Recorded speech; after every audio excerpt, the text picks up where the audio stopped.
मुंबई से, इन पत्रों में लिखा हुआ है, मुंबई से, पूना से, भीलवाड़ा, दौसा, हरियाणा से लोग इस कथा को सुनने के लिए आए हैं। आसपास के क्षेत्र की सारी होटलें बुक हैं जिसमें आप लोग निवास कर रहे हैं। मैं रात्रि की बात को ध्यान में करते हुए आदरणीय मेंदोला जी को बहुत बहुत धन्यवाद देना चाहूँगा, जो रात्रि को यहाँ से निकल कर जा रहे थे और उन्होंने देखा कि यहाँ बहुत सारे लोग सो रहे थे, तो उन्होंने तुरंत अपने कार्यकर्ताओं को फ़ोन किया और कहा यहाँ बहुत भगत लोग सो रहे हैं, उनके लिए गादी और रजाई की व्यवस्था करी जाए। बहुत बहुत साधुवाद आदरणीय मेंदोला जी को, बहुत बहुत साधुवाद।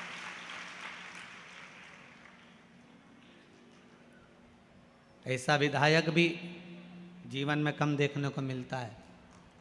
कहते हैं राजा जब निकले तो प्रजा की यही व्यवस्था देखने के लिए निकलना चाहिए कि उसको समस्या क्या है। और रात्रि के समय पर आप आए और यहाँ देखा और किसी होटल के रूम तक खुलवा दिए कि वहाँ जाकर आप बाथरूम वगैरह यूज़ कर लेना, इससे बढ़कर और क्या चाहिए। बहुत बहुत साधुवाद आदरणीय श्री रमेश जी मेंदोला जी को, बहुत बहुत साधुवाद। शिव कथा करवा रहे हैं, शिव कथा बाच रहे हैं और शिव कथा सुन रहे हैं। आप और हम तो केवल एक निमित्त हैं, निमित्त से ज्यादा और कुछ नहीं। जितनी देर बैठो शंकर को पाने का प्रयास करना। बाजार जाते हो तो बाजार में जाकर एक लक्ष्य बनाकर जाते हो कि मुझे ये चीज खरीदना है, मुझे ये कपड़ा लेकर आना है। घर से चली थी तो विचार कर कर चली थी कि मुझे आधा किलो चने की दाल लाना है, आधा किलो चावल लाना है, आधा किलो दाल लाना है, मुझे ये सामान लेकर आना है। उसी तरह जब आप अपने घर से निकलो तो एक लक्ष्य बनाकर निकलना कि मैं कथा में जा रही हूँ और मैंने सुना है कि कथा सुनने वाले का 3 महीने में बाबा भंडार भर देता है, तो मेरा भी भरेगा। मैं जाऊं उसको श्रवण करने, मेरे शंकर को मुझे पाना है, मेरे शंकर को मुझे लेकर आना, मेरा शिव मेरे साथ होना चाहिए, मेरा ओघड़दानी मेरे साथ होना चाहिए। शंभो शरणे पड़े मांगू दुख दया करी ने दर्शन तेरी पूजा में जल ले आई, उसे मछली भी झूठा कराई। शंभु शरणे पड़ी, सब गई मांगू घड़ी दुख का दया करी ने दर्शन। माहिल्याबाई चारों तरफ से जब इस मालवा को घेर लिया था, ससुर को मरे हुए मात्र 12 दिन हुए थे। कितने दिन? मात्र 12।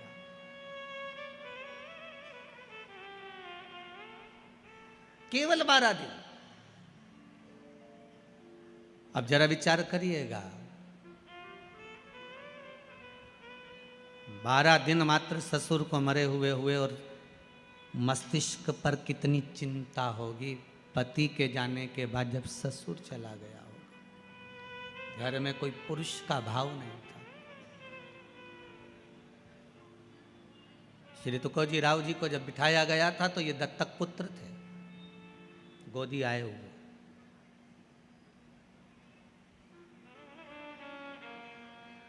कितनी चिंता होगी।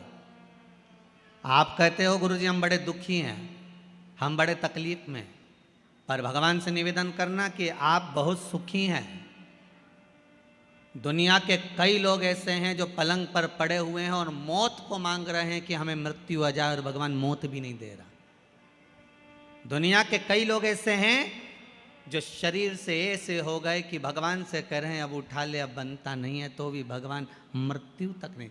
कम से कम आप पर मेरे देव अधिदेव महादेव की कृपा है जो आप अपने पाँव से चलकर शिव कथा तक आए हो। ये शंकर ही तो करुणा करा है।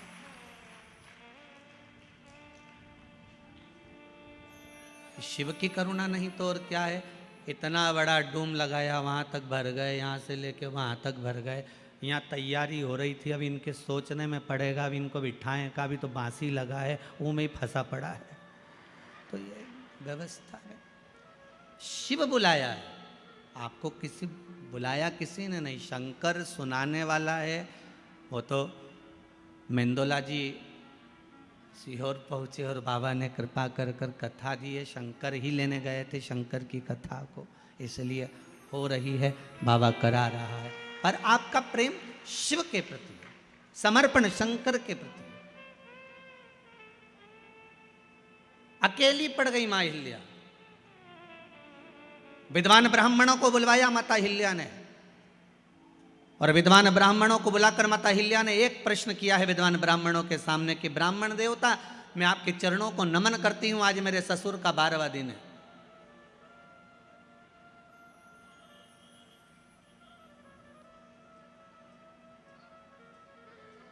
अब राजघराने को मुझे संभालना पड़ेगा, पर मैं जानती हूं कि मैं इस काबिल नहीं हूं। मैं जानती हूं मैं इस काबिल नहीं हूं। गुरुजन के सामने, ब्राह्मण जन के सामने, बड़े बुजुर्गों के सामने कभी मत कहना कि मैं बहुत कुछ जानता हूं।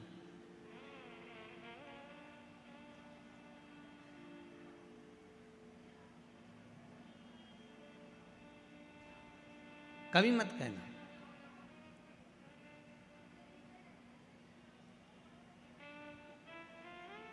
गुरुजन के सामने शून्य बनकर जाना कि मुझे कुछ नहीं आता। घर के बड़ों के सामने जाना तो शून्य बनकर जाना कि मुझे कुछ नहीं आता। जो ज़्यादा समझदार बनकर जाता है ना, सबसे ज़्यादा काम उसी को संभालना पड़ता है। घर में 2 तरह की बहू होती है, एक समझदार, एक पगली। आप उसमें से कौन सी हो हमको नहीं मालूम, पर कल कथा में हमने कहा था कि जितने भी बैठे हैं सब पागल ही हैं, तो पगली बहू हो गया। 2 तरह की बहू होती है घर में, एक समझदार, एक पगली।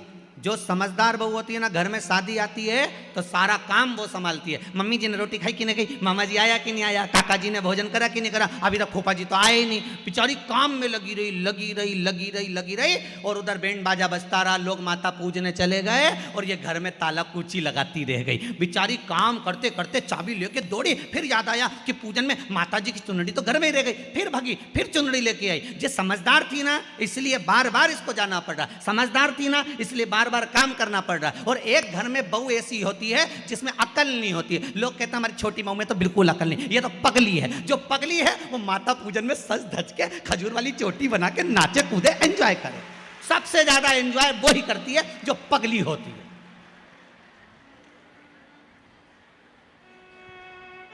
अब तुम कौन सी हो?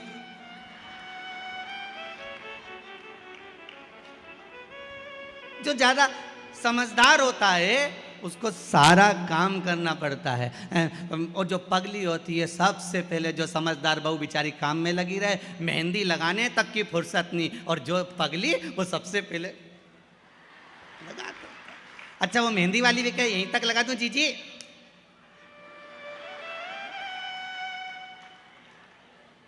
पगली।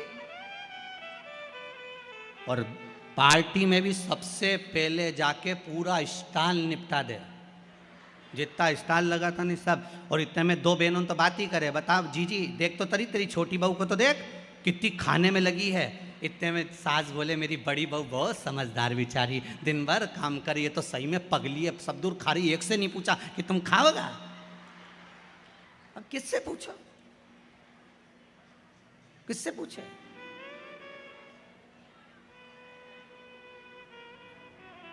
श्रीमद् भागवत कथा में लिखा है, जड़ भरत का चरित्र।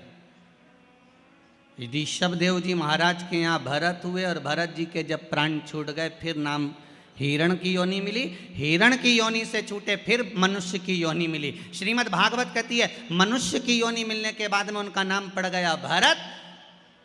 एक बार बड़े भाई ने कहा जा खेत पे से चिड़िया उड़ाना। चिड़िया उड़ाने गया, मन में आ गया राम जी का खेत, राम जी की चिड़ैया कौन उड़ाए। तो बड़े भाई ने लात मारकर भगा दिया, ये तो पगला है, ये तो पागल है, मूर्ख है, और उसी का नाम कह दिया ये जड़ भरत है। नाम पड़ गया जड़ भरत। जड़ मतलब पागल, पागल मतलब प्रमोशन, समझदारी मतलब डिमोशन। ये समझदार है, ये पगला है। घर के लोगों ने कह दिया ये पागल है। और भरत जी महाराज पागल बनकर भगवान की भक्ति में लग गए। लोगों ने मीराबाई को पागल कहा, मीरा भई रे बावरी, बावरी मतलब पागल। लोगों ने संत तुकाराम जी को पागल कहा। संत तुकाराम जी,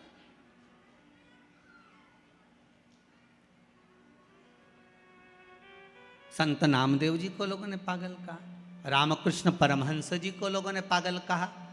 रामकृष्ण परमहंस जी तो प्रवचन देने बैठते थे, और प्रवचन देते देते रामकृष्ण परमहंस जी प्रवचन देते देते देते देते देते याद आ जाती थी कि भजिया खाने जाना है, तो हजारों पब्लिक को छोड़कर घर में चले जाते और भजिया खा के आ जाते। स्वामी विवेकानंद जी ने पांव पड़कर कहा गुरुदेव इतने लोग तुम्हें सुनने के लिए बैठे हैं, भजिया तो तुम बाद में भी खा सकते थे, ऐसी क्या जरूरत थी कि कथा छोड़कर तुम भजिया खाने गए। तो रामकृष्ण परमहंस जी ने कहा स्वामी विवेकानंद जिस दिन मैं भजिया नहीं खाऊं उस दिन समझ लेना कि मैं निपट गया। तो रामकृष्ण परमहंस जी से स्वामी विवेकानंद ने कहा आपकी भजिए में इतनी आसक्ति है, भजिया इतना पसंद है आपको। तो रामकृष्ण परमहंस जी ने कहा भजिया पसंद नहीं है, प्रवचन करते करते करते करते मेरा मन माँ जगत जननी जगदम्बा में समा जाता है, उस मन को लाने के लिए मुझे भजिया याद करना पड़ता है, इसलिए पृथ्वी पर जीवित बना रहता हूँ। ये संत हैं, लोगों ने इनको पागल कर दिया।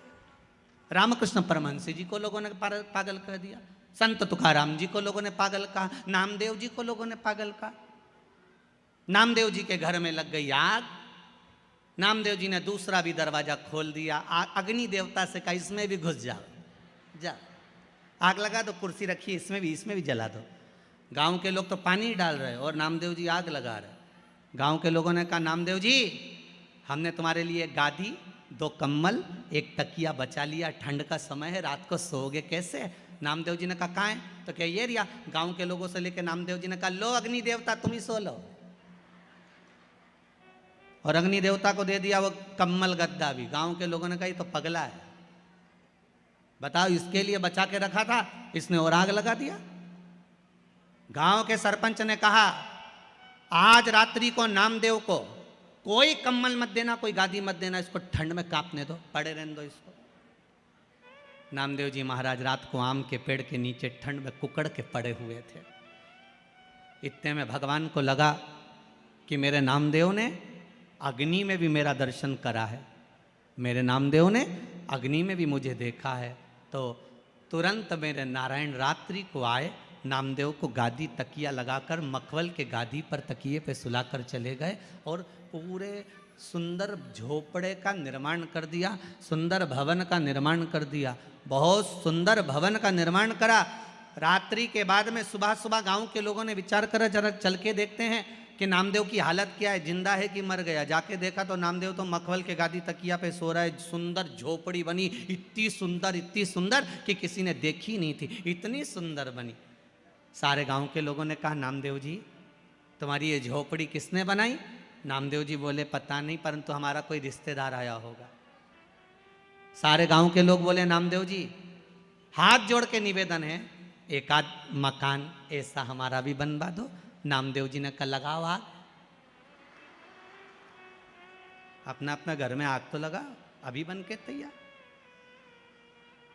तुम आग लगाओगे मकान तैयार हो जाएगा, लगाओ तुम आग। पागल का, संतों को पागल का, भगवंतों को पागल का, भक्तों को पागल का। यहां तक शास्त्र कहता है जितने कथा बाचने वाले ये भी पगले, और जो कथा करवाने वाले वो भी पागल, और जो सुनने वाले वो भी पागल, सब पागलों की गिनती में हो। समझदार तो वो हैं जो कथा में नहीं आए, 8 बजे से दुकान पे जाए, 11 बजे तक कमा कमा कमा कमा धर धर धर रखते जा, जोड़ जोड़ जोड़ जोड़, आखिरी में सब यहीं छोड़, इतना बड़ा फोटो टेबल पे और प्लास्टिक के फूल की माला, और वो भी पंखे में हवा में डोले, इससे ज़्यादा कुछ। और पूरा जीवन बस कमाने में गवा दिया, पर राम नाम, कृष्ण नाम, शिव नाम कभी नहीं गाया। वो समझदार।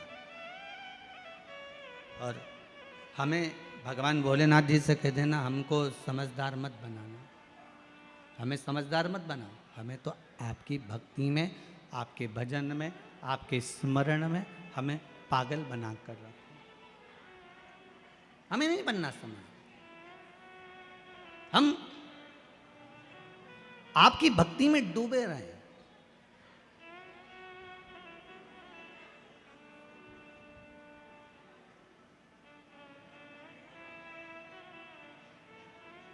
गूगल पर, मोबाइल पर, गूगल पर रास्ता ढूंढा जा सकता है,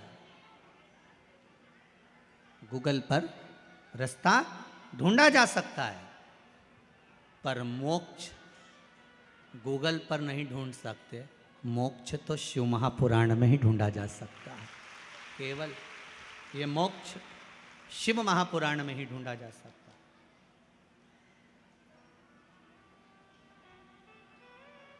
गूगल पर रास्ता ढूंढ सकते हो, पर मोक्ष नहीं। मोक्ष शिव महापुराण में ही ढूंढ सकते हो, मोक्ष शंकर की कथा में ही ढूंढ सकते हो।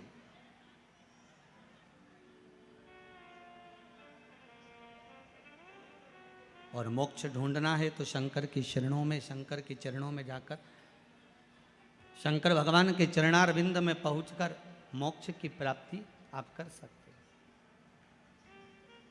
शिव के चरणों में जाकर। इसीलिए भगवान देव अधिदेव महादेव की प्रार्थना, देव अधिदेव महादेव से निवेदन, देव अधिदेव महादेव से विनती, ये सुख देने वाली।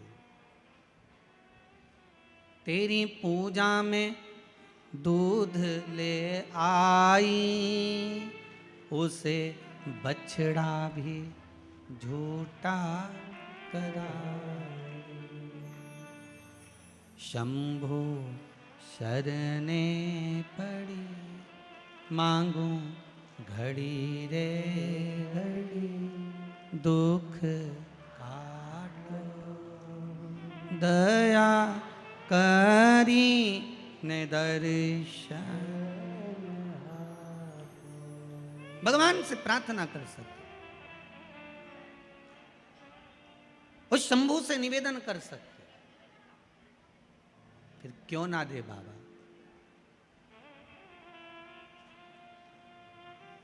क्यों ना कृपा करे मेरा शंभू, क्यों ना दया करे मेरा उघड़दानी। एक माता जी ने बड़ा सुंदर भाव लिखा,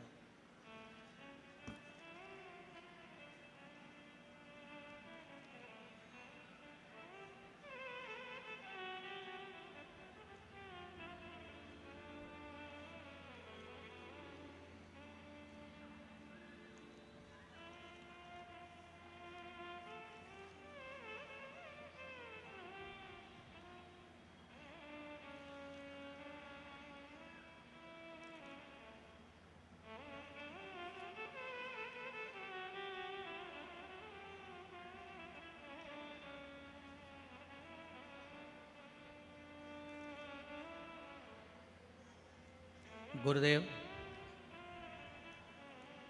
मेरा भतीजा जिसने लिखा है, संगीता जी मौर्य हैं, ग्राम जसवाड़ी, जिला खंडवा से आई हुई है। आप ही हो, हाथ हिला दीजिए। आपने लिखा है, मेरा भतीजा हमेशा तोतला ही बोलता था, उसकी वाणी कभी नहीं सुधरी थी, पर 2 सोमवार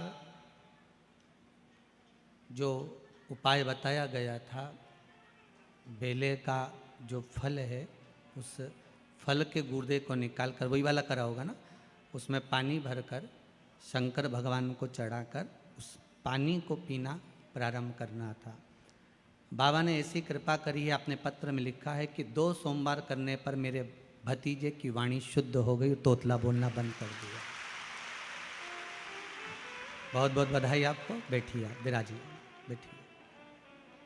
वाणी शुद्ध हो गई। देवाधिदेव महादेव की कृपा। एक माता जी ने बड़ा सुंदर भाव लिखा है महाराज जी पत्र के अंदर, देखिए। सुनीता जी मीणा, अकबरपुर जिला देवास, नेबावर रोड से आई हैं। आप ही ने लिखा है, एक बार हाथ हिला दो जम के। हर हर महादेव। आपने लिखा है, मेरी पूरी जमीन पर मैंने कई बोर लगवा लिए, कुएं खुदवा लिए, उस जमीन पर कोई पानी नहीं था, पर बाबा की कृपा ऐसी रही, केवल कुंदकेश्वर महादेव का नाम लेकर और जो उपाय आपने बताया था इस व्यासपीठ से, वो कर कर बोर लगवाया, इतना पानी निकल गया कि मशीन भी अंदर जा नहीं पा रही थी। बाबा की कृपा। हर हर महादेव। विराजिए विराजिए, बैठिए, बाबा की कृपा बनी रहे। शिव कृपा। जितने पढ़े हैं यहाँ रखें हैं, जो नहीं पढ़े हैं यहाँ रखें हैं, दोनों पत्र यहीं मिलेंगे, बाद में उठाकर आप पढ़ लेंगे, ठीक है। देवाधिदेव महादेव, आप जितना भाव रखकर, विश्वास रखकर, श्रद्धा रखकर भगवान की भक्ति करोगे, ये विश्वास मानिए कि आपको डोलना नहीं पड़ेगा, कहीं जाकर बोलना नहीं पड़ेगा। आप उसके चरणों में जाकर बस निवेदन करो, एक बार उसके पास जाकर उससे बोलो। तेरी सेवा में फूल ले आई, उसे भवरा भी झूठा कराई। शंभु शरणे पड़ी, मांगू घड़ी रे घड़ी, दुख काटो दया करी ने दर्शन आपो। हे बाबा, हम आपसे बार बार बस यही प्रार्थना करते हैं कि जीवन में दुख है, तकलीफ है, कष्ट है, उसको काट दिया जाए। और वो कटेगा कैसे? तो भगवान की केवल भक्ति से। कैसे कटेगा? भगवान की भक्ति से।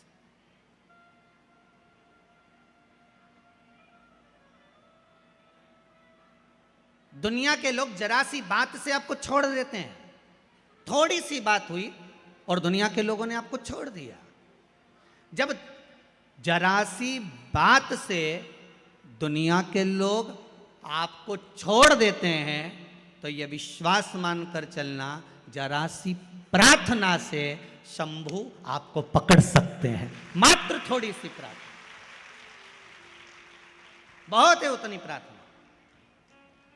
हमें ढोंग नहीं करना, हमें ढकोसला नहीं करना, हमें दिखावा नहीं करना कि मैं बहुत बड़ा भक्त हूं या मैं बहुत बड़ी भक्तन हूं, हमें नहीं करना। आग लगे बस्ती में अपन रहो मस्ती में, अपन तो एक लोटा पानी उठाया, शिव जी को चढ़ाया। हाँ, अगर घर से पानी लेकर जा रहे हो तो उससे बढ़कर कोई सुख नहीं है। मंदिर का अगर पानी ले रहे हो, एक लोटा पानी अगर मंदिर का लिया है तो पहले 1 रुपया आपको उस गुल्लक में, उस दान पेटी में डालना है कि इस दान पेटी में इसलिए क्योंकि लोटे का किराया, पानी का किराया, ये सब देना पड़ेगा, तब जाकर उस पानी की महत्वता होगी, नहीं तो पानी की कोई महत्वता नहीं है। अपने पास का चढ़ाओ, अपने जल को आप आनंद में लेकर जाओ। भक्ति शिव कथा है। शिव कथा साधारण नहीं होती। शंकर की कथा में शंकर ही कहीं ना कहीं अमृत बरसा ही देता है। ये उसी की कृपा होती है, उसकी कृपा बिना कुछ नहीं होता। जहाँ शिव है वहाँ गंगा है, जहाँ गंगा है वहाँ शिव है। शिव उपासना, भगवान की अविरल भक्ति। महाराज शिव महापुराण की कथा कर रही है माँ अहिल्याबाई का चरित्र कह रहा है। इस मालवा की महारानी का चरित्र कह रहा है और उससे हमें सीखना है कि हमें कभी हारना नहीं। जैसे बिंदु प्रेत योनि में पड़ गया था और चंचुला देवी हारी नहीं, माँ जगत जननी से प्रार्थना कर कर शिव जी की भक्ति में लग गई और शिव महापुराण की कथा करवा ली। शंकर की कथा बाँचने वाले तुमरुका जी को बुला लिया। तुमरुका जी ने जब कथा कहना प्रारंभ करी तो उसमें तुमरुका जी ने विश्वास की कथा करी, विश्वास की कथा,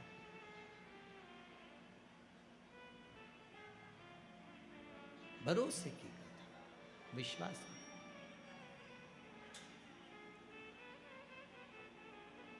और वो विश्वास तुमरुका जी ने जगाया चंचुला देवी के हृदय में, वो विश्वास जागृत करा।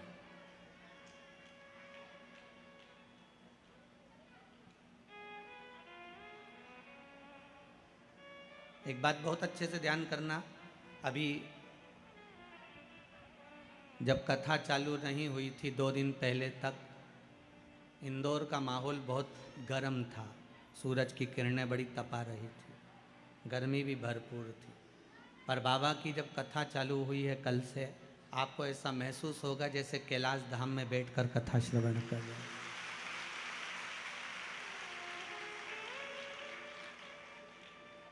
क्योंकि बाबा की कथा है कैलाश पर ही हो रही है और कैलाशी, और यहाँ तो यहाँ वर्णन किया गया है संरक्षक के रूप में भी कैलाश विजयवर्गीय है, इसलिए कैलाश तो बनना ही था।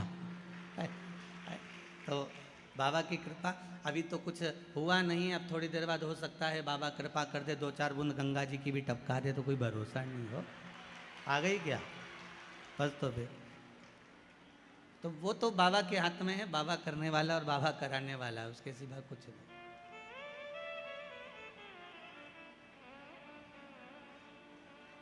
तेरे डमरू की धुन सुन के मैं काशी नगरी आई हूँ। तेरे डमरू की धुन सुन के मैं काशी नगरी आओ सगाइए।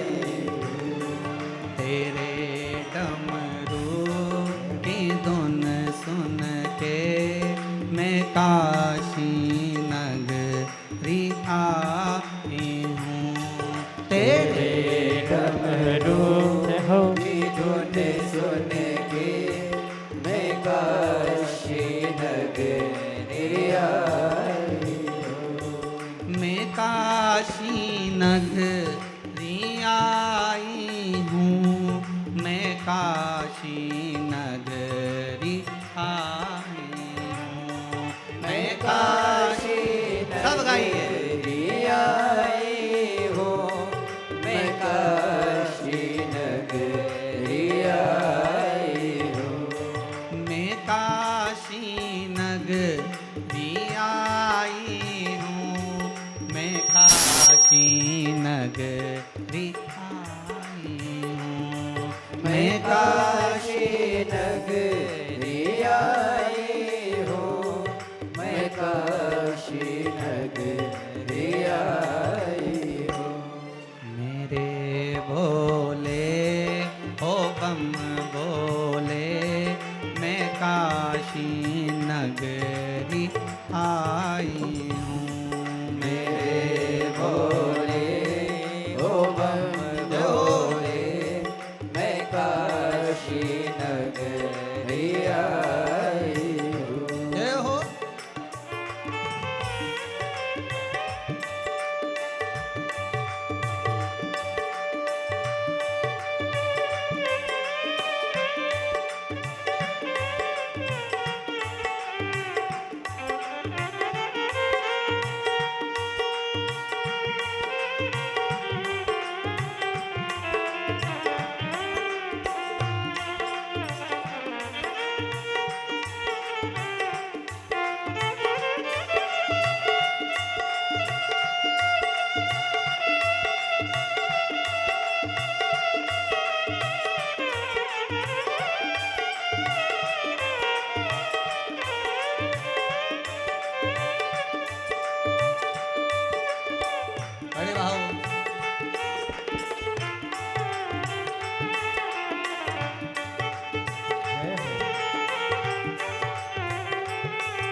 सुना है हमने ओ भोले तेरी काशी में गंगा है। सुना है हमने ओ भोले तेरी काशी में गंगा है। सुना है हमने ओ भोले तेरी काशी में गंगा है। सुना है हमने ओ भोले तेरी काशी में गंगा है। जय हो। उसी गंगा को नहाने को मैं काशी नगरी आई हूँ। उसी गंगा को नहाने को मैं काशी नगरी आई हूँ। मेरे भोले ओ बम भोले मैं काशी नगरी आई हूँ। मेरे भोले ओ भोले मैं काशी नगरी आई हूँ।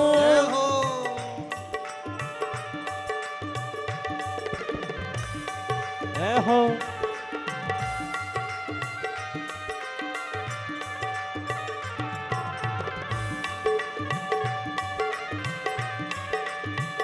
शंभो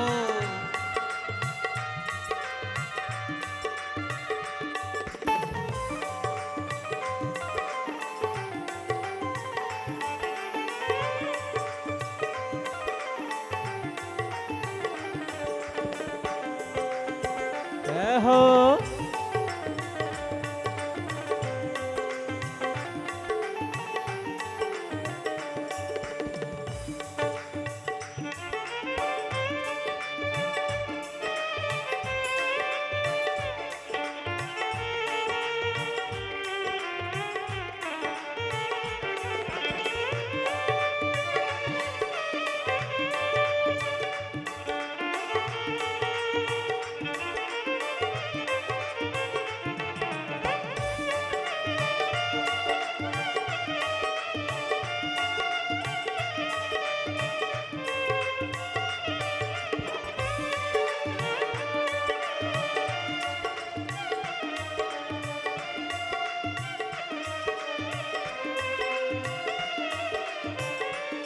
सुना है हमने ओ भोले तेरी काशी में मुक्ति है। सुना है हमने ओ भोले तेरी काशी में मुक्ति है।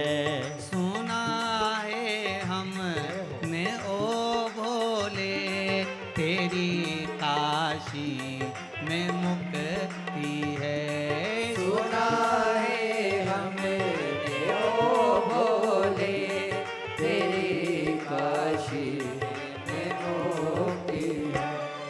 उसी मुक्ति को पाने को मैं काशी नगरी आई हूँ। उसी मुक्ति को पाने को मैं काशी नगरी आई हूँ। मेरे भोले ओ बम भोले मैं काशी नगरी आई हूँ। मेरे भोले ओ बोले मैं काशी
ताली से बजाओ, आओ से।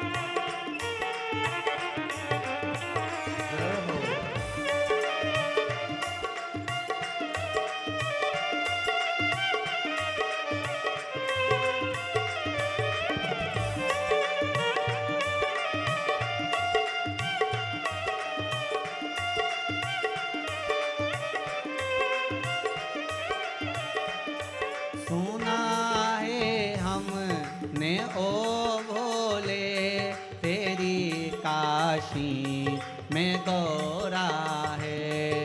सुना है हमने ओ भोले तेरी काशी में गोरा है। सुना है हमने ओ भोले तेरी काशी में गौरा है।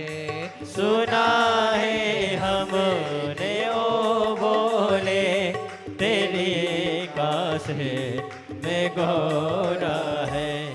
उसी गौरा हो। को पाने को मैं काशी नगरी आई हूँ। उसी गोरा को पाने को मैं काशी नगरी आए हूँ। मेरे भोले ओ बम भोले मैं काशी नगरी आई हूँ। मेरे बोले ओ बोले मैं काशी नगरी आई हूँ। मैं काशी नगरी आई हूँ। मैं काशी नगरी आई हूँ। मैं काशी नगरी आई हूँ। मैं काशी नगरी आई हूँ। मेरे भोले हो। ओ बम भोले मैं काशी नगरी आई हूँ। मेरे बोले वो बोले मैं काशी नगरी आई हूँ। मेरे भोले ओ बम भोले मैं काशी नगरी आई हूँ। मेरे बोले वो बोले मैं काशी नगरी आई हूँ। हर हर महादेव भगवान शिव की कथा कह रही है। ओगरदानी त्रिकालदर्शी कैलाशी अविनाशी शिव चरित्र कह रहा है। चंचुला देवी ने तुमरुका जी से जो कथा सुनी है वो एक विश्वास की कथा है। शिव कथा किसी दूसरी चीज को प्रकट करे ना करे, पर शिव कथा भगवान के चरणों में विश्वास प्रकट करती है। शिव कथा भगवान के चरणों में विश्वास प्रकट करती है। शिव कथा का एक नियम है, आप अपने जीवन में उतार कर रखिएगा कि यदि एक लाल चंदन होता है, एक पीला चंदन होता है, दो तरह का चंदन होता है। जैसे अगर हफ्ते में एक बार, कितने समय में, जम के बोलो जरा, हफ्ते में एक बार प्रयास करा करो कि लाल चंदन का पानी हम शिव जी को समर्पित करें। और लाल चंदन का पानी अगर शंकर जी को समर्पित कर रहे हो तो शिव मंदिर में चढ़ाने के बाद में थोड़ा सा पानी बचा हुआ किसी बेलपत्री के वृक्ष के नीचे समर्पित करो। किसी भी बेलपत्र के वृक्ष के नीचे लाल चंदन का पानी थोड़ा समर्पित करें। जैसे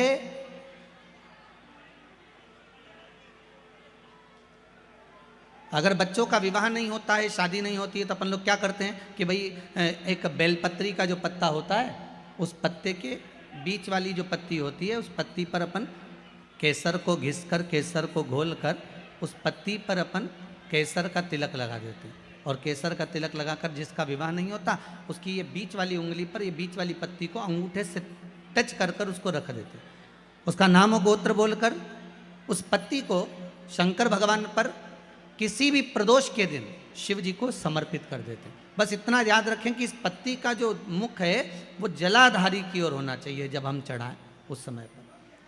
केसर का तिलक लगाकर अंगूठे से उसको टच कर कर नाम गोत्र बोलकर, जिसका विवाह नहीं हो रहा है, शादी नहीं हो रही है, शिव जी को उसे चढ़ा दो किसी भी प्रदोष के।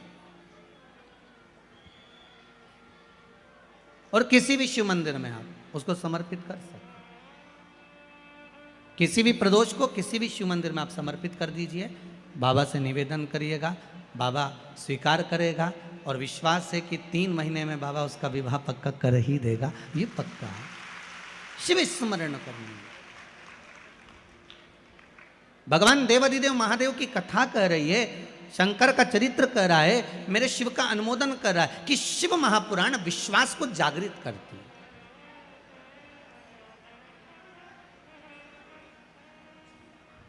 शिव महापुराण विश्वास को जागृत करने का कार्य करते हैं। और जब विश्वास की जागृतता हो, जैसे देवऋषि नारद जी ने तप किया, साधना करी, देवऋषि नारद ने खूब तप साधना करी। और जब देवऋषि नारद जी ने तप साधना करना प्रारंभ करा, तप साधना के बल पर देवऋषि नारद ने काम को जीत लिया, कामदेव पर विजय प्राप्त कर ली।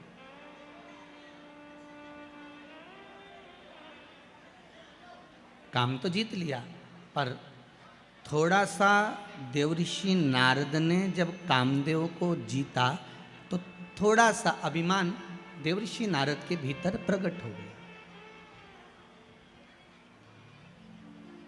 थोड़ी सी अभिमतता देवऋषि नारद के भीतर आ गई।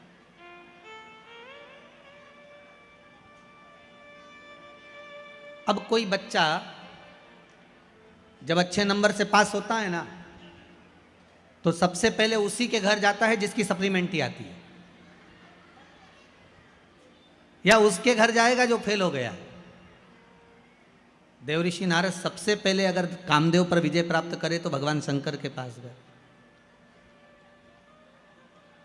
क्योंकि काम को जीतने में, कामदेव को जीतने में शंकर भगवान के नेत्र खुल गए थे। कामदेव जलकर भस्म हो गया था, पर शंकर भगवान की समाधि टूट गई।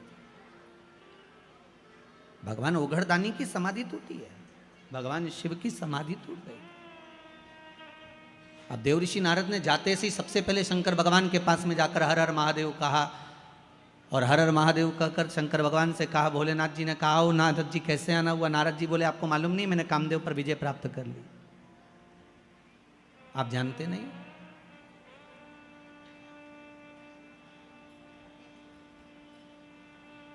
मैंने कामदेव पर विजय प्राप्त करी, आप मुझे जानते नहीं हो क्या?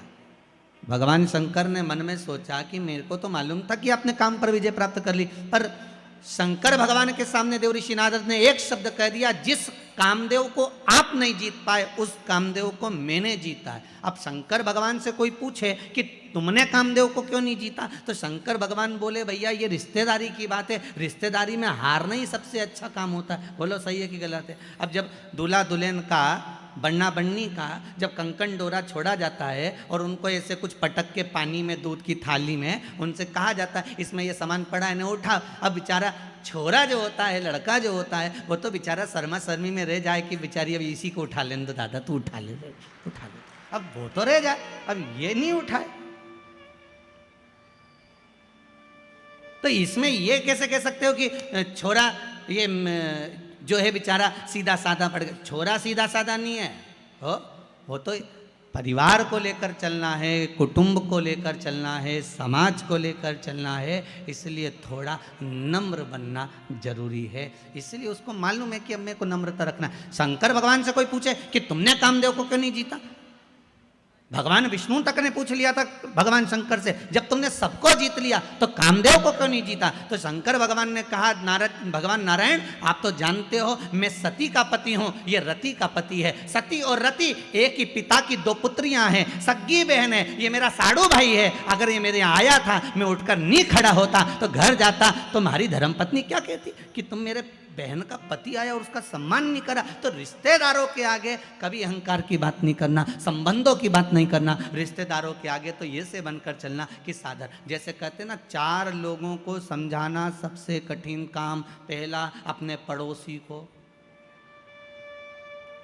दूसरा अपनी पत्नी को, तीसरा अपने पति को, उसकी मर्जी पड़ेगी वही करेगा, चौथा अपने पुत्र को। आप दुनिया भर में सबको ज्ञान दे दो, कितना ही समझा दो, पर अच्छे से अच्छा व्यक्ति भी इनको नहीं समझा सकता। वो बेचारा बाहर कितना भी सत्ता दिखाए न, घर जाए ना तो तुरंत कह रहे मेरे से फालतू बात करना मत, समझा दे रही हूँ मैं, तुरंत वो की क्या, इनके कितना ही समझा। शंकर भगवान तक नहीं समझा पाए थे सती मैया को। अगस्त ऋषि की यहाँ कथा सुनकर आए, कुंभज बाबा की यहाँ कथा सुनकर आए, और कुंभज ऋषि की यहाँ जब कथा सुनने के लिए गए, कुंभज बाबा के चरणों को भगवान शंकर ने जाकर प्रणाम करा। सती मैया से कहा नमन करो। सती जी पूछती हैं मैं और अगस्त ऋषि को प्रणाम करूं? मैं आपकी अर्धांगिनी, मैं देव अधिदेव महादेव की पत्नी हूं, मैं कैसे नमन कर सकती हूं? शंकर भगवान कह रहे हैं ये अगस्त ऋषि हैं, कुंभज ऋषि हैं, संत हैं, ब्राह्मण हैं, गुरुजन हैं, इनको प्रणाम करो। सती मैया ने प्रणाम नहीं करा। सती को लगा कि ये कथा वाचने वाला जब हमको प्रणाम कर रहा है तो हम काय को प्रणाम करें? कथा बाचने वाले कुंभज ऋषि ने शंकर और सती को प्रणाम किया था, नमन किया था, क्योंकि अगस्त ऋषि को मालूम है बाचने वाले से बड़ा होता है, जम के बोलो, सुनने वाला। सुनने वाला इसलिए बड़ा होता है क्योंकि सुनने वाला जमीन पर बैठता है। जमीन पर बैठता है तो जो जमीन पर बैठे और जिसके पास जमीन ज़्यादा हो उसको लोग जमींदार कहते हैं। तो तुम सब तो हो जमींदार। कथा बाचने वाला 4 पाई की चौकी पर बैठता है इसलिए बेचारा चौकीदार। तो जमींदार बड़ा होता है कि चौकीदार बड़ा होता है? जम के बोलो, जमींदार बड़ा होता है, क्योंकि उसकी मर्जी पड़ी तो पड़ी, बैठा तो बैठा, नहीं तो उठ के वो जाए, वो तो जा रहा है। और जमींदार की मर्जी कहीं कहीं का पाँव भी लंबा कर ले, और कहीं कहीं का जमींदार तो इतना होशियार रहता है जेब में से निकाल के मल भी ले, वो की मर्जी। और जैसे ही बीच में भजाना है तो फटकी भी दे ले, और जैसे ही महाराज जी बोले हार हार, वो तो जमींदार है, उसकी मर्जी। पर बेचारा चौकीदार तो जो बैठा पाँव वाँव जोड़ के, हाथ पैर जोड़ के कि 3 घंटा एक जगह बैठना है, कथा बाचना है, बाच। तो जमींदार बड़ा कि चौकीदार? जमींदार बड़ा। राष्ट्र के 2 चौकीदार हैं, एक भारत की बॉर्डर पर बैठे हैं जिनके हाथ में हथगोले बंदूकें हैं, जो भारत की भूमि की रक्षा कर रहे हैं। और भारत के 2 चौकीदार हैं, एक भारत की बॉर्डर पर बैठे हैं हथगोले बंदूक लेकर, और दूसरे हैं भारत के संत महात्मा कथाकार जो हाथ में रामायण गीता और भागवत लेकर, शिव महापुराण लेकर बैठे हैं। वो भूमि की रक्षा कर रहे हैं, ये सभ्यता और संस्कृति की रक्षा कर रहे हैं। ये भी चौकीदार।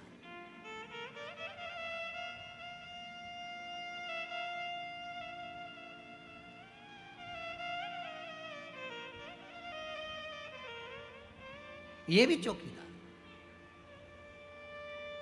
चौकीदार की पदवी कोई साधारण नहीं होती महाराज, बहुत प्रबल पदवी होती है, बहुत प्रबल पदवी। कोई साधारण हो सकता है? भगवान शंकर ने कहा आपने कामदेव को जीता, उसके लिए आपको प्रणाम करता हूं। शिवजी ने अपने गले की रुद्राक्ष की माला उतारकर देवऋषि नारद के गले में पहना दी। देवऋषि नारद के गले में जैसे रुद्राक्ष की माला गई, नारद जी ने धारण करी, और उस रुद्राक्ष की माला को पहनकर देवऋषि नारद से भगवान शंकर बोल रहे हैं आप कुछ देर बैठोगे नहीं, यहाँ पर विराजमान नहीं होगे? नारद जी मन में सोचे कि मैंने काम को जीता और ये काम को हार गए, तो मैं इनके यहाँ बैठूंगा। नारद जी के कहने पर, भगवान शिव के कहने पर नारद जी नहीं बैठे और उठकर चल दिए। बाहर निकले, रुद्राक्ष की माला उठाकर जमीन पर पटक दी। जैसे ही भूमि पर पटकी, पटकने के बाद वहीं से नंदी निकल कर जा रहे थे। नंदी ने उस माला को उठाकर देवाधिदेव महादेव से कहा, बाबा ये आपके गले की माला? हाँ बाबा आपके गले की माला और यहां पड़ी है। भगवान शिव ने कहा, नंदी जब देवता के गले की माला भूमि पर पड़ जाए और जिसके माध्यम से पड़ जाए, समझ लेना उसकी उन्नति हो नहीं सकती। आप चिंता मत करो। हम कई बार इस व्यासपीठ से बार बार निवेदन करते रहे हैं कि बड़े से बड़े, कई बार बहुत बड़े बड़े मंदिरों में लोग जाते हैं, भगवान के गले की माला उतार कर अपने गले में डाल देते हैं। अपन उस गले की माला को निकाल कर गाड़ी पर डाल देते हैं। गाड़ी पर डली उसकी पत्तियां बिखरते बिखरते जमीन पर जाती है। उसका दोष है। शिव महापुराण में, विष्णु पुराण तक में कहा है, दुर्वासा बाबा भगवान का दर्शन करने गए, नारायण के गले की माला आ गई, इंद्र को पसंद आ गई, इंद्र को दे दी, इंद्र को पसंद माला वो एरावत को दे दी, एरावत ने वो माला जमीन पर पटक दी, श्राप दे दिया, अरे इंद्र भगवान के गले की माला भूमि पर पड़ी है इसलिए तुझे सत्ता के विहीन होना पड़ेगा। और महाराज राजा बलि की सत्ता स्थापित हो गई, इंद्र को सत्ता छोड़ना पड़ी, केवल वो देवता के गले की माला गई, देवता के गले की माला। हम बार बार निवेदन करते हैं, भगवान की कोई वस्तु, भगवान पर चढ़ा हुआ निर्माल्य, एक बेलपत्री भी अगर शिव मंदिर जा रहे हो वो प्राप्त हुई है, या तो उसको संभाल कर रख लो, नहीं रख से बनाए तो उसको विसर्जन कर दो, पर कहीं पांव में ना आए उसका विशेष ध्यान रखिए, कहीं पांव में ना आए।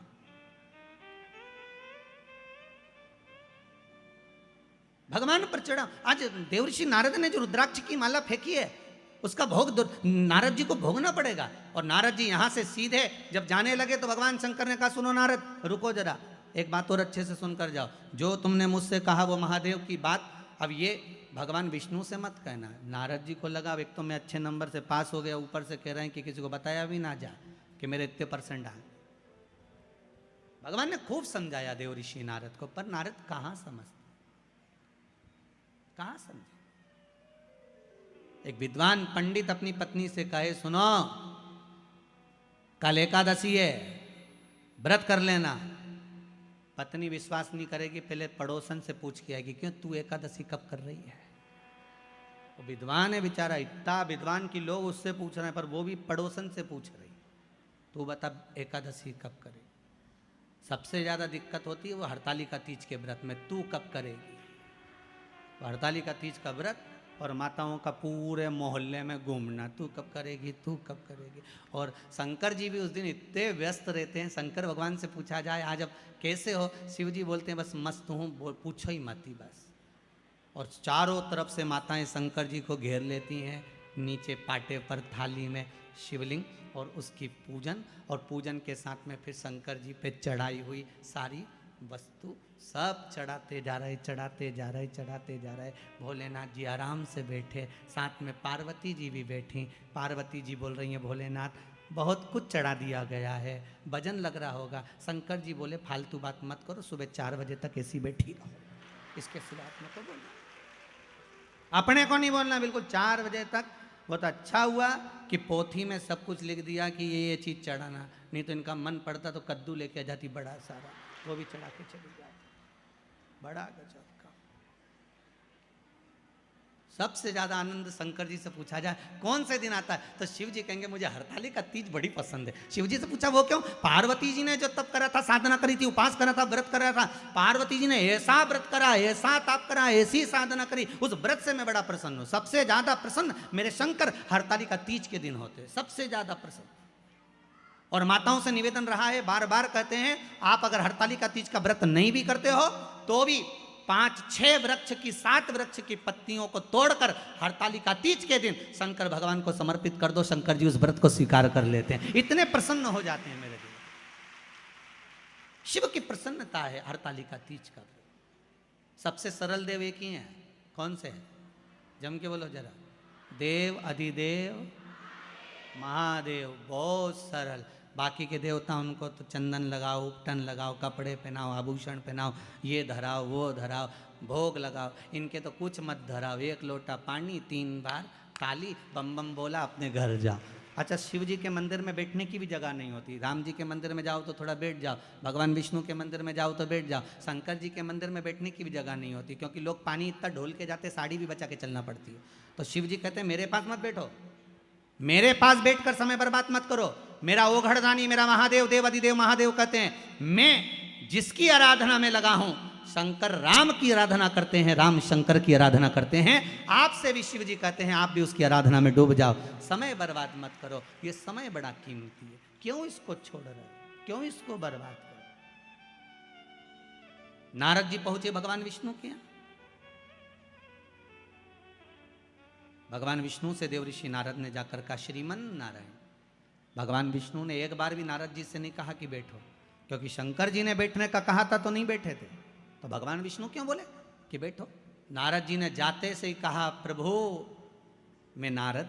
भगवान कहते मैं जानता हूं, जिस कामदेव को भगवान ने नहीं जीता, देवाधिदेव महादेव ने नहीं जीता, उस कामदेव को देवऋषि नारद ने जीता। आपको मालूम है, भगवान विष्णु की आंखों से जल बहने लगा, नारायण रोने लगे। नारायण को लगा कि ये तो डूबा, मुझे भी डुबा दिया, क्योंकि शास्त्र कहता है निंदा करने वाला और निंदा सुनने वाला, इन दोनों में महापापी कौन होता है? सुनने वाला। निंदा कर रहे थे नारद, सुन रहे थे भगवान विष्णु, तो महापापियों की गिनती में नारायण को भी आना पड़ा और रो पड़े। लक्ष्मी जी पास में खड़ी थी। माता लक्ष्मी ने पूछा, नाथ क्यों रो रहे हो? भगवान कह रहे हैं, इस देवऋषि नारद ने मुझे महापापियों की गिनती में खड़ा कर दिया। क्यों? निंदा करी है नारद जी ने भगवान शंकर की, सबकी निंदा करते चल जाता, पर देवाधिदेव महादेव की निंदा सहन नहीं होती। जिसने दुनिया को केवल दिया है, उससे लिया नहीं, तो उसकी निंदा कैसे सुन सकते?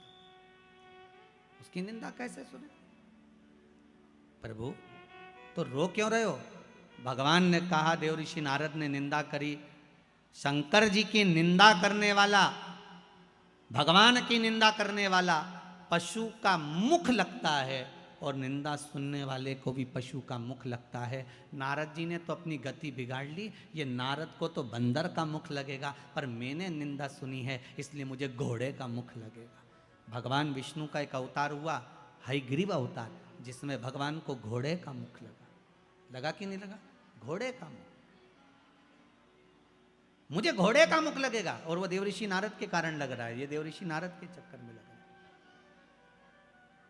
ये घोड़े का मुख। रो रहे हैं भगवान। भगवान देवऋषि नारद से बोले, नारद जी आपने कामदेव को जीता मानते हैं, पर आपके ये शब्द नहीं निकलना थे कि आपने शंकर भगवान जिस कामदेव को नहीं जीते उसको हमने जीता है। आपने ये क्यों बोला? आपको ये नहीं बोलना था। आपने ये बोला, ये श्रेष्ठ नहीं। आप ये बोले हो, ये श्रेष्ठता नहीं है। महाराज ये गलत आपने संबोधन कर दिया, ये संबोधन श्रेष्ठ नहीं महाराज। और जब सुना, जब श्रवण किया, हमारे बीच में आदरणीय संत महोदय का आगमन हुआ है। एक बार जोरदार ताली बजाकर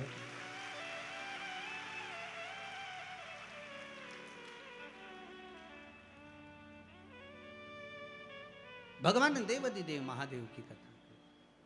शंभो शरणे पड़ी मांगू घड़ी रे,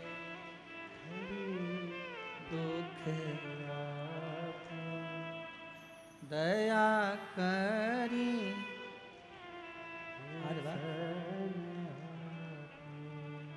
दया करी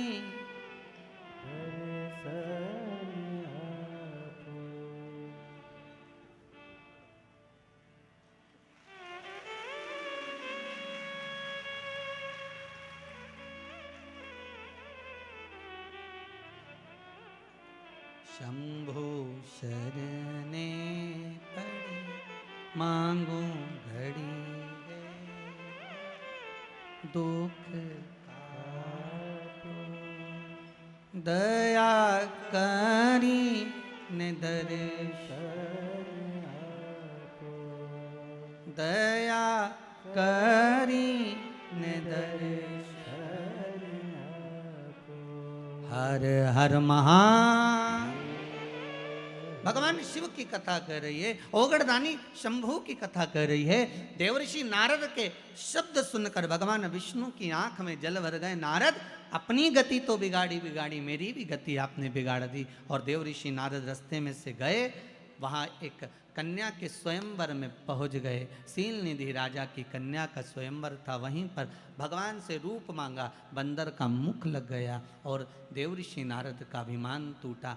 जाकर चंद्रभागा नदी के तट पर देवर्षि नारद ने तप साधना करी। कौन सी नदी पर पहुंचे? चंद्रभागा। पूरे भारत की भूमि पर केवल, पूरे भारत की भूमि पर एक मंदिर भगवान विष्णु का ऐसा है जहां भगवान नारायण के सिर पर शिवलिंग है। भगवान विष्णु के सिर पर शिवलिंग है, वो एक ही भूमि है, वो है पंढरपुर। चंद्रभागा नदी का तट, पंडरीनाथ जी का मंदिर, हरि विठ्ठल के मस्तक पर शिवलिंग विराजमान। जैसे शिवलिंग का पूजन करते हो, जलाधारी वगैरह सब है, ऐसी पंडरीनाथ हरि विठ्ठल के सिर पर शिवलिंग, जलाधारी सब विराजमान। पूरी भारत की भूमि पर एक ही मंदिर। चंद्रभागा के तट पर देवर्षि नारद ने तप करा। शंकर भगवान से विनती करी, भोलेनाथ आइए।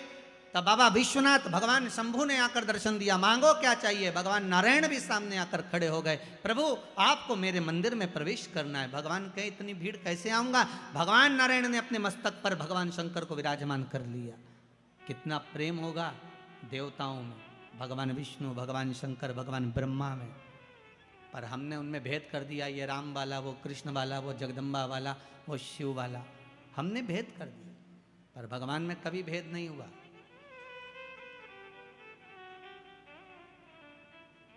भगवान में कभी भेद नहीं।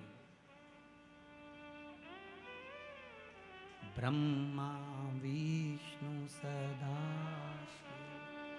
जानत। ध्यान दीजिएगा, यहाँ शब्द लिखा है, जिनके मन में भेद होता है वो नहीं जान सकते कि ये तीनों एक है। ब्रह्मा विष्णु सदा जानत प्रणवक्षर के ओम अक्षर के यह तीनों ओम हर हर हर महादेव। भगवान एक, ना भगवान विष्णु अलग है, ना भगवान ब्रह्मा अलग है, ना भगवान शिव अलग है, तीनों एक है। तीनों में कोई विषमता नहीं है। बस हमारी दृष्टि का भेद हो सकता है। हम जैसा चश्मा लगाएंगे वैसा ही तो हमको दिखेगा। हम पहले भी आपको कहें, काला चश्मा लगाओगे सब काला दिखेगा, लाल चश्मा लगाओगे सब लाल दिखेगा, पीला लगाओगे तो पीला दिखेगा।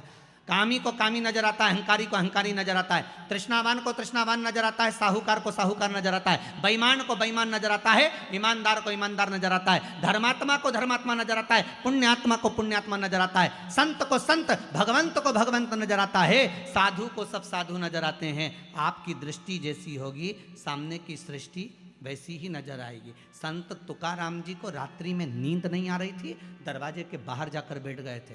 वहां से 4 चोर चोरी करने जा रहे थे। तुकाराम जी को लगा इतनी रात को ना जाने किसको कौन सा काम अड़ गया, चलो मैं इनकी हेल्प कर देता हूं। संत थे, सब संत नजर आ गए, साधु को सब साधु नजर आ गए।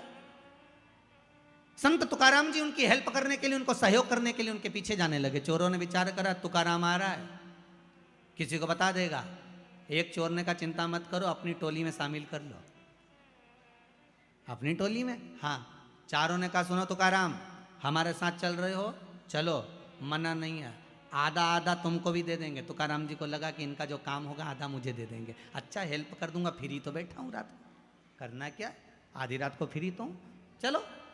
तुकाराम जी जैसे ही गए तो चारों के चारों चोर एक सेठ जी के घर में घुसने लगे, प्रवेश करने लगे। तुकाराम जी बोले मैं चलूं काम करने के लिए।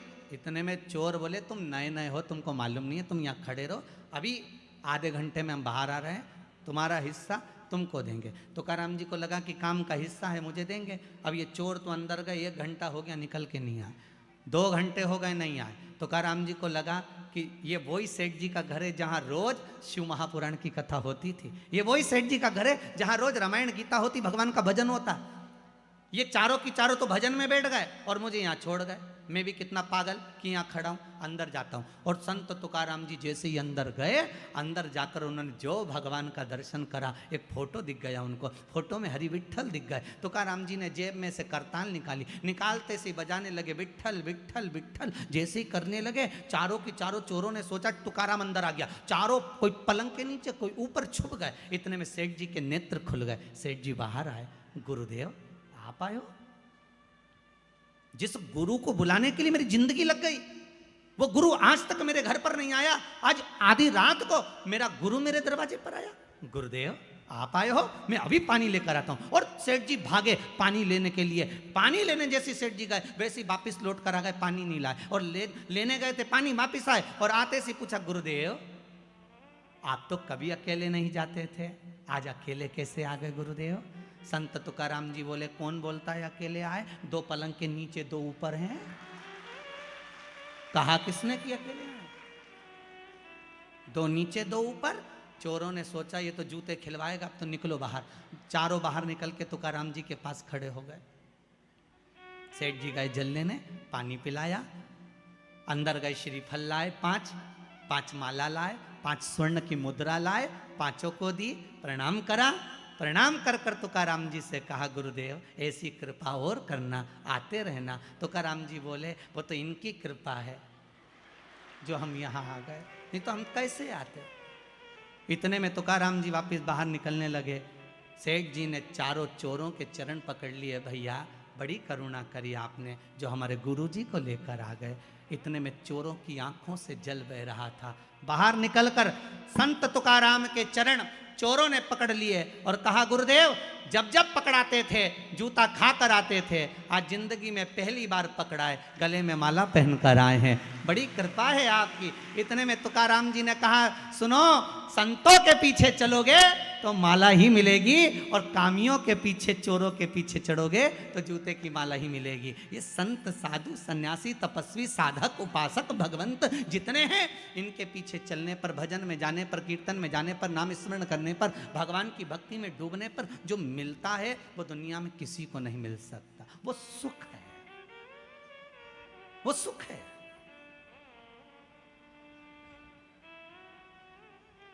वो सुख कहीं नहीं मिल सकता। मैं कहने में पीछे नहीं हटूंगा। आदरणीय श्री कैलाश जी विजयवर्गीय जी विराजमान हैं, कहीं मेंदोला जी भी बैठे होंगे, श्री रमेश जी मेंदोला। कहने में पीछे नहीं हटूंगा। आपके क्षेत्र के जितनी भी विधानसभाएं होंगी इस इंदौर क्षेत्र के अंतर्गत, कहीं भोजन भंडारे और कथा भागवत इतनी होती कि नहीं होती, वैसे तो बहुत कम सुनने को मिलती है, पर आपका जो क्षेत्र है, जिस क्षेत्र के अंतर्गत कथा चल रही है, इस क्षेत्र के अंतर्गत जिस व्यक्ति से पूछो वो एक ही बात कहता है कि हमारे क्षेत्र के जो विधायक हैं और आदरणीय कैलाश जी हैं या रमेश, अच्छा एक बात और बड़े प्रेम से बोलते हैं, दादा हैं तो वो जो कथा करवाते हैं, जो कथा के बाद में या अन्य समय पर कथा नहीं भी होती, भोजन भंडारे जो होते हैं बड़े सादगीपूर्ण होते हैं। और उस सादगीपूर्ण भंडारे में एक भंडारे ने विश्व रिकॉर्ड तोड़ा है। मैं तो उस भंडारे में नहीं पहुंचा था, पर खबर पूरे भारत में है, वो है पितृ पर्वत पर श्री हनुमान जी के विराजमान होने का। उस भंडारे ने शायद विश्व रिकॉर्ड तोड़ दिया, सारे रिकॉर्ड तोड़ दिए। और एक ऐसा तीर्थ इंदौर नगर को दिया है,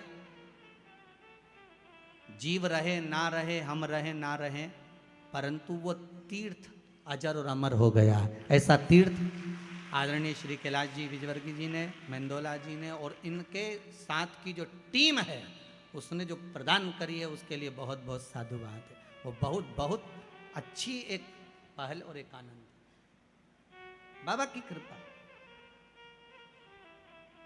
सुख देने के लिए। और हो संतों के पीछे चलना। तुकाराम जी की कथा कहती है, यहां भगवान विष्णु का चरित्र कर रहा है। देवऋषि नारद का अभिमान तोड़ दिया गया। भगवान नारद जी का अहंकार था, अभिमान था, वो टूट गया। बानर का जो मुख लगा था वो छूट गया, भक्ति में लीन। शिव की भक्ति साधारण नहीं है। जितने जितने हमारे यहां पर जैसे कहते हैं ये ब्राह्मण है, ये माहेश्वरी है, ये अग्रवाल है, ये ताम्रकार है, ये स्वर्णकार है, ये चौरसिया है, ये वर्मा है, जैसे हमारे यहाँ कहते हैं ये सेन है, ये चर्मकार है, ये दर्जी समाज से है।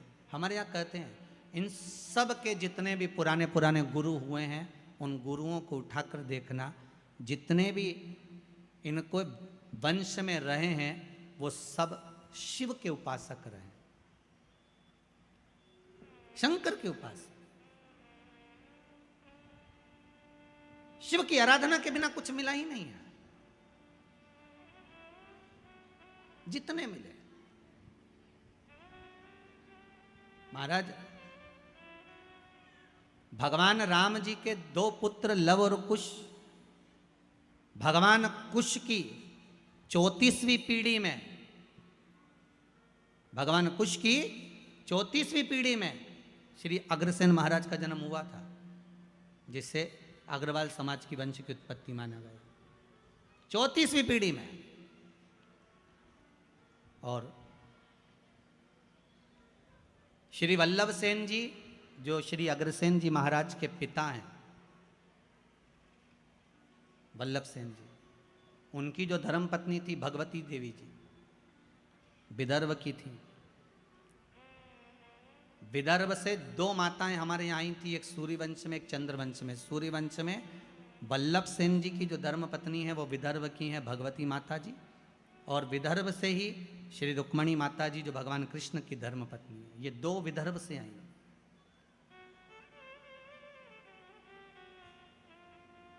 सिरसा हरियाणा से, प्रतापगढ़ हिसार से ये अग्रसेन महाराज जी के पिता वल्लभ सेन जी निवास करते थे। और उनके जो विवाह संबंध हुआ था वो भगवती देवी जी से हुआ था। तो भगवती देवी जी जो विदर्भ से आई थी, उनके मन में एक भाव जागृत हो गया था कि मैं सूर्यवंश की बहू, राम जी के वंश में 34वीं पीढ़ी में, कुश के अंतर्गत 34वीं पीढ़ी में हमारा जन्म हुआ है, हम यहां आए हैं, क्यों ना राम जैसा पुत्र मेरे घर में उत्पन्न होना चाहिए।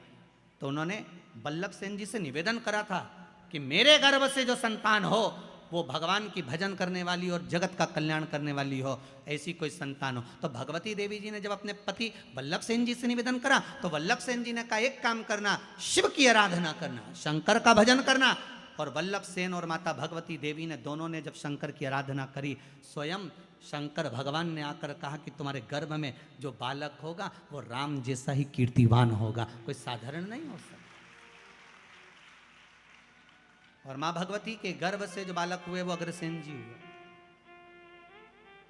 और एक बात का स्मरण आपके जीवन में रहे, जैसे मां अहिल्या ने हर पल, माता अहिल्या हर पल शंकर जी को साथ लेकर चलती थी, ऐसे ही अग्रसेन महाराज जब जब किसी काम से, जैसे हिसार के अंतर्गत जब पानी नहीं गिरा तो उन्होंने शंकर का अनुमोदन करा और शिव भगवान प्रकट होकर उनके लिए जल वृष्टि कर गए।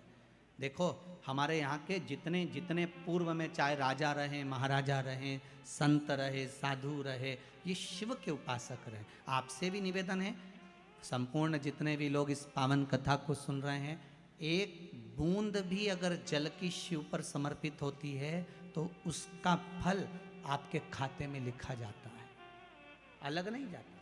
हाँ ये जरूर है, थोड़ा समय लगता है, दुख आया है, पूर्व के कर्म के अनुसार आया है, तो थोड़ा दुख काटने में समय तो लगता है। पर आप बाबा से रोज निवेदन करो ना, रोज भजो, श्री शिवाय नमस्तुभ्यं श्री शिवाय नमस्तुभ्यं श्री शिवाय नमस्तुभ्यं। भगवान से रोज प्रार्थना करो। भोला सब दुख काटो, ओ भोला सब दुख काटो। शिव शंकर जपूं तेरी माला, भोले बाबा जपूं तेरी माला। भोला सब दुख काटो, ओ भोला सब दुख काटो। भगवान देव ऋषि नारद का अहंकार गया, समय आया। ब्रह्मदेव से भगवान नारायण ने कहा, ब्रह्मा जी आप सृष्टि की लीला आगे बढ़ाओ। ब्रह्मा जी सृष्टि की लीला आगे बढ़ाने वाले थे, तो ब्रह्मा जी के मन में एक भाव उत्पन्न हो गया। ब्रह्मा जी ने कहा, देवाधिदेव महादेव के लिए संशय उत्पन्न हुआ ब्रह्मा जी के मन में, और भगवान विष्णु से कहा कि प्रभु, भगवान नारायण से कहा ब्रह्मा जी ने कि मैं आपका पुत्र हूं, पर हे नारायण आपके पिता का नाम क्या है? भगवान विष्णु ने कहा मेरे पिता शिव है, शंकर। शिव महापुराण में लिखा है। लिंग पुराण के अंतर्गत वर्णन आता है, नर्मदा पुराण में वर्णन आता है। शंकर भगवान ने अपनी जंगा और हस्त कमल पर अमृत का छींटा दिया था। जब देवता अमृत भाग लेकर आए थे तो वो अमृत का छींटा दिया, और ये अमृत कोई एक बार प्रकट नहीं हुआ है, ये अमृत कई बार प्रकट हुआ। उस अमृत के छींटे से उतार कर एक पुरुष की उत्पत्ति हुई थी, वो भगवान विष्णु थे। ये शिव महापुराण में लिखा है। भगवान विष्णु ने अपने शरीर पर जल का सींचन करा था, चारों तरफ जल जल कर दिया था, उस पर आयन करने के कारण भगवान का नाम नारायण पड़ गया। ये शिव महापुराण कहते हैं। तो भगवान विष्णु ने कहा मेरे पिता शंकर, भगवान शिव आपके पिता शंकर। हाँ, शिव कैसे हैं? भगवान विष्णु ने कहा ये सामने पर्वत है, अपन इसको घुमाते हैं, प्रकट करते हैं शंकर भगवान को। दोनों ने मिलकर जो पर्वत को घुमाना प्रारंभ करा, उसमें से एक लिंगायत आकृति प्रकट हो गई। जैसे ही लिंगायत आकृति प्रकट हुई भगवान शंकर के सामने, जैसे ही भगवान विष्णु के सामने लिंग प्रकट हुआ, लिंग प्रकट होते से ही भगवान शंकर ने कह दिया नारायण मैं सामने प्रकट हो गया हूँ, मांगो तुम्हें क्या चाहिए। भगवान विष्णु कहते हैं मैंने मांगने के लिए आपको प्रकट नहीं करा, मैंने तो केवल आपको नमन करने के लिए ब्रह्मा जी को आपका स्वरूप दिखाना था कि मेरा पिता कैसा है, उसको बताना था, इसलिए प्रकट किया। अच्छा, हाँ।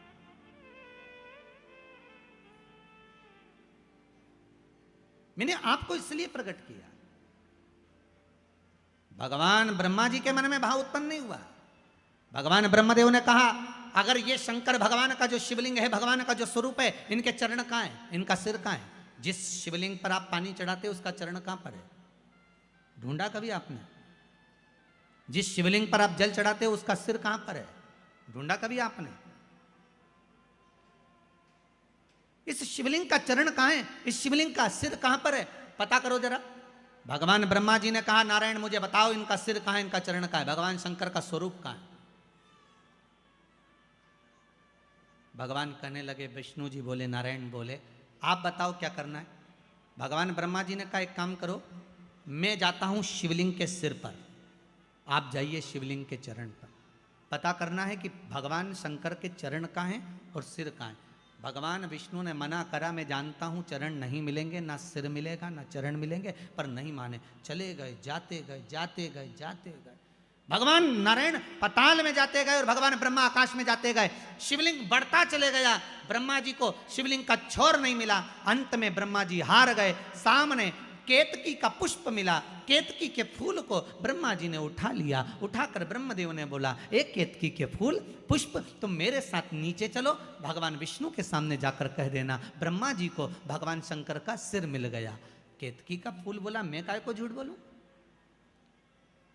व्यक्ति झूठ जब बोलता है जब उसका कोई फायदा होता है, और एक झूठ अगर व्यक्ति ने बोल लिया तो उसको फिर झूठ पर झूठ बोलना पड़ता है। जैसे बटन लगाते हैं ना लोग बात, अब हमारे पास तो बटन वाली शर्ट भी नहीं तो बता देते, हमारे पास तो बद्दी वाली है।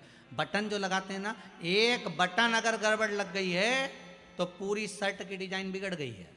एक झूठ अगर गड़बड़ बोल दिया है तो तुम्हारी जिंदगी की भी डिजाइन गड़बड़ हो गई है, ध्यान रख लेना। इसलिए बटन सही लगे, एक बटन गड़बड़ है तो दूसरी भी गड़बड़ लगेगी, दूसरी गड़बड़ है तो तीसरी भी गड़बड़ लगेगी, तीसरी है तो चौथी भी गड़बड़ लगेगी। इसलिए सही बटन लगाओ, झूठ पर मत जाओ। राम नाम जम के तो बोलो, राम नाम सत्य है, सत्य को जीवन में उतारने का प्रयास करिए। सबसे ज्यादा प्रिय शंकर जी को सत्य ही है, बोलो सत्य। पर आज के जमाने में सत्य बोल दो तो लोगों को बुरा लग जाए। गुरु जी सत्य बोल दो, सत्य है। केतकी के फूल ने कहा मेरा भला क्या होगा अगर मैं झूठ बोलूंगा तो। भगवान ब्रह्मा जी ने कहा सारे देवताओं पर तुझे चढ़वाऊंगा, सुगंधित बनाकर रखूंगा, चल। केतकी मान गई। आगे चले तो सामने से गौ माता निकल कर जा रही थी। गाय को देखा, ब्रह्मा जी ने कहा गौ माता रुको तो, इधर आओ। गौ माता आई। ब्रह्मा क्या बात है? गौ माता जी ने कहा, ब्रह्मा जी बोले तुम हमारे साथ चलकर नीचे एक बार भगवान विष्णु के सामने कह दो कि ब्रह्मा जी को सिर मिल गया, शिवलिंग का सिर मिल गया ब्रह्मा जी को, आप चलकर कह दो। गौ माता ने कहा मेरा फायदा क्या है? ब्रह्मा जी बोले घर में सबसे पहली रोटी बनेगी तो तुम्हारे को दी जाएगी। व्यक्ति का फायदा होता है तब वो झूठ बोलता है। गौ माता ने झूठ कह दिया, ठीक है चलो। ब्रह्मा जी नीचे आए। भगवान विष्णु ने पूछा ब्रह्मदेव आपको भगवान शंकर का सिर मिल गया? ब्रह्मा जी बोले नारायण पहले आप बताओ कि आपको भगवान के चरण मिल गए? भगवान विष्णु ने पहला ही शब्द सत्य का बोल दिया कि मुझे शंकर भगवान के चरण नहीं मिले। अब एक बार सत्य बोल दिया तो फिर झूठ बोलने की बात ही नहीं। जिस दिन शंकर भगवान ने भगवान ब्रह्मा के सामने, शिवजी के सामने सत्य बोला था, उस दिन से भगवान विष्णु का नाम सत्य नारायण पड़ गया। क्या नाम पड़ा? सत्य नारायण। अब पूछोगे गुरुजी ये कथा कहाँ से ली है कि भगवान विष्णु का नाम सत्यनारायण पड़ा? तो स्कंद पुराण में सत्यनारायण जी की कथा को निकालना, उसमें लिखा है भगवान नारायण ने एक बार सत्य कहा था भगवान शंकर जी के सामने कि मुझे चरण नहीं मिला, तो भगवान विष्णु का नाम सत्य नारायण पड़ गया। अब भगवान विष्णु ने कहा ब्रह्मदेव आपको शंकर भगवान का सिर मिल गया? ब्रह्मा जी बोले हाँ मिल गया। ना मानो तो केतकी के फूल से पूछो। जब तुम सत्य बोल रहे हो तो प्रमाण देने की जरूरत क्या है? सत्य को प्रमाण चाहिए क्या? नहीं। प्रमाण किसको चाहिए? असत्य को। असत्य को प्रमाण।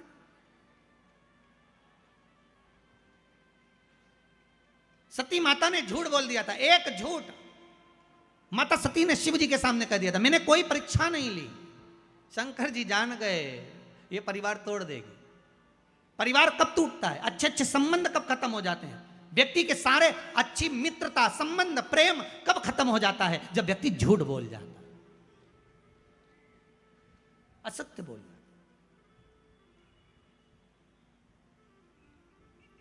केवल एक झूठ के चक्कर में माता सती ने अपना पूरा परिवार नष्ट कर लिया, शिव के करीब नहीं जा पाई। एक झूठ ने सती माता को शिव से दूर कर दिया,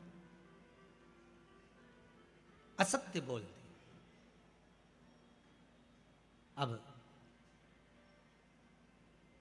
आज माता भगवान ब्रह्मा जी ने कहा मेरे को भगवान विष्णु का, भगवान शंकर का सिर मिला है।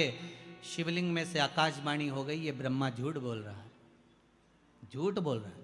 ब्रह्मा जी बोले आकाशवाणी झूठी है, ना मानो तो केतकी के फूल से पूछ लो।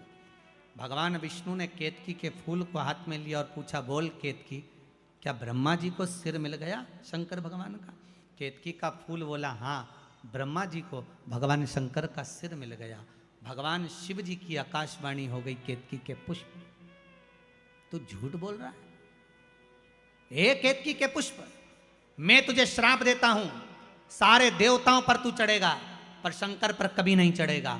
अगर एक केतकी का पुष्प शंकर पर चढ़ गया तो 1000 गौ हत्या के बराबर दोष लग जाता है महाराज। इसलिए केतकी का फूल सारे देवताओं पर चढ़ता है, पर शंकर पर भूल से नहीं चढ़ता, कभी भी केतकी का पुष्प नहीं चढ़ेगा।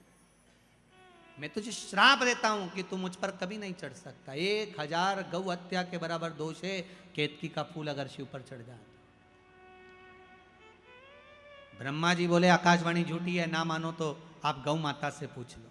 बोलो गौ माता, क्या भगवान ब्रह्मा को भगवान शंकर का सिर मिल गया? बोलो आप। गौ माता बोली हाँ, सिर मिल गया ब्रह्मा जी को भगवान शंकर का। फिर आकाशवाणी हो गई है गौ माता झूठ बोल रही है। भगवान शंकर ने कहा गौ माता तू जगत की मां होकर झूठ बोलती है, मैं तुझे श्राप देता हूं गौ माता, तेरा पूरा शरीर पूजा जाएगा पर तेरा मुख अपूज्य माना जाएगा। तो झूठ बोली है, तेरा ये मुख अपूज्य होगा। गाय का पूरा शरीर पूज्य है पर गाय का मुख अपूज्य है। हिंदू धर्म में कन्यादान, वस्त्रदान, अन्नदान, स्वर्णदान, भूमि दान, मुद्रा दान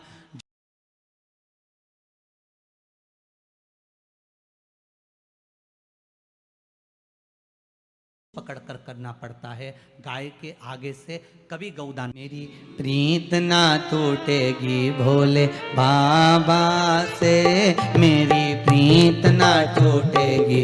जो गाय के पीछे से पूंछ पकड़ कर करना पड़ता है। हिंदू धर्म में सारी परिक्रमा आगे से, पीपल की परिक्रमा आगे से, मंदिर की परिक्रमा आगे से, माता पिता की परिक्रमा आगे से, गुरुजन की परिक्रमा आगे से, तीर्थ की परिक्रमा आगे से। पर हिंदू धर्म में एक परिक्रमा ऐसी है जो पीछे से चालू होकर पीछे विराम होती है, वो गौ माता की परिक्रमा है। गाय की पूंछ से चालू होकर पूंछ पर विराम होती है, क्योंकि इसने झूठ बोल दिया। और केवल एक बार झूठ नहीं बोला है गौ माता ने, 2 बार बोला।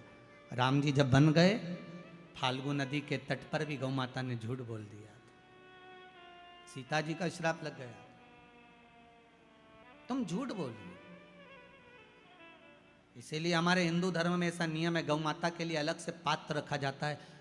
पहले अगर आप लोग राजस्थान साइड में कभी गए होगे, मारवाड़ में कभी गए होगे, तो आप लोगों ने ध्यान दिया होगा, घर के बाहर पत्थर का इतना बड़ा कुंडा रखा रहता था। उस कुंडे में भोजन ले जाके डालते थे, गाय उसे खाती थी। घर के पात्र को झूठा नहीं करने देते थे,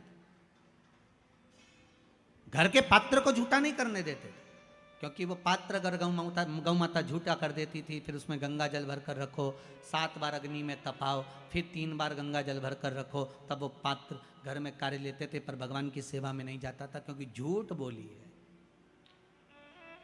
झूठ बोला है।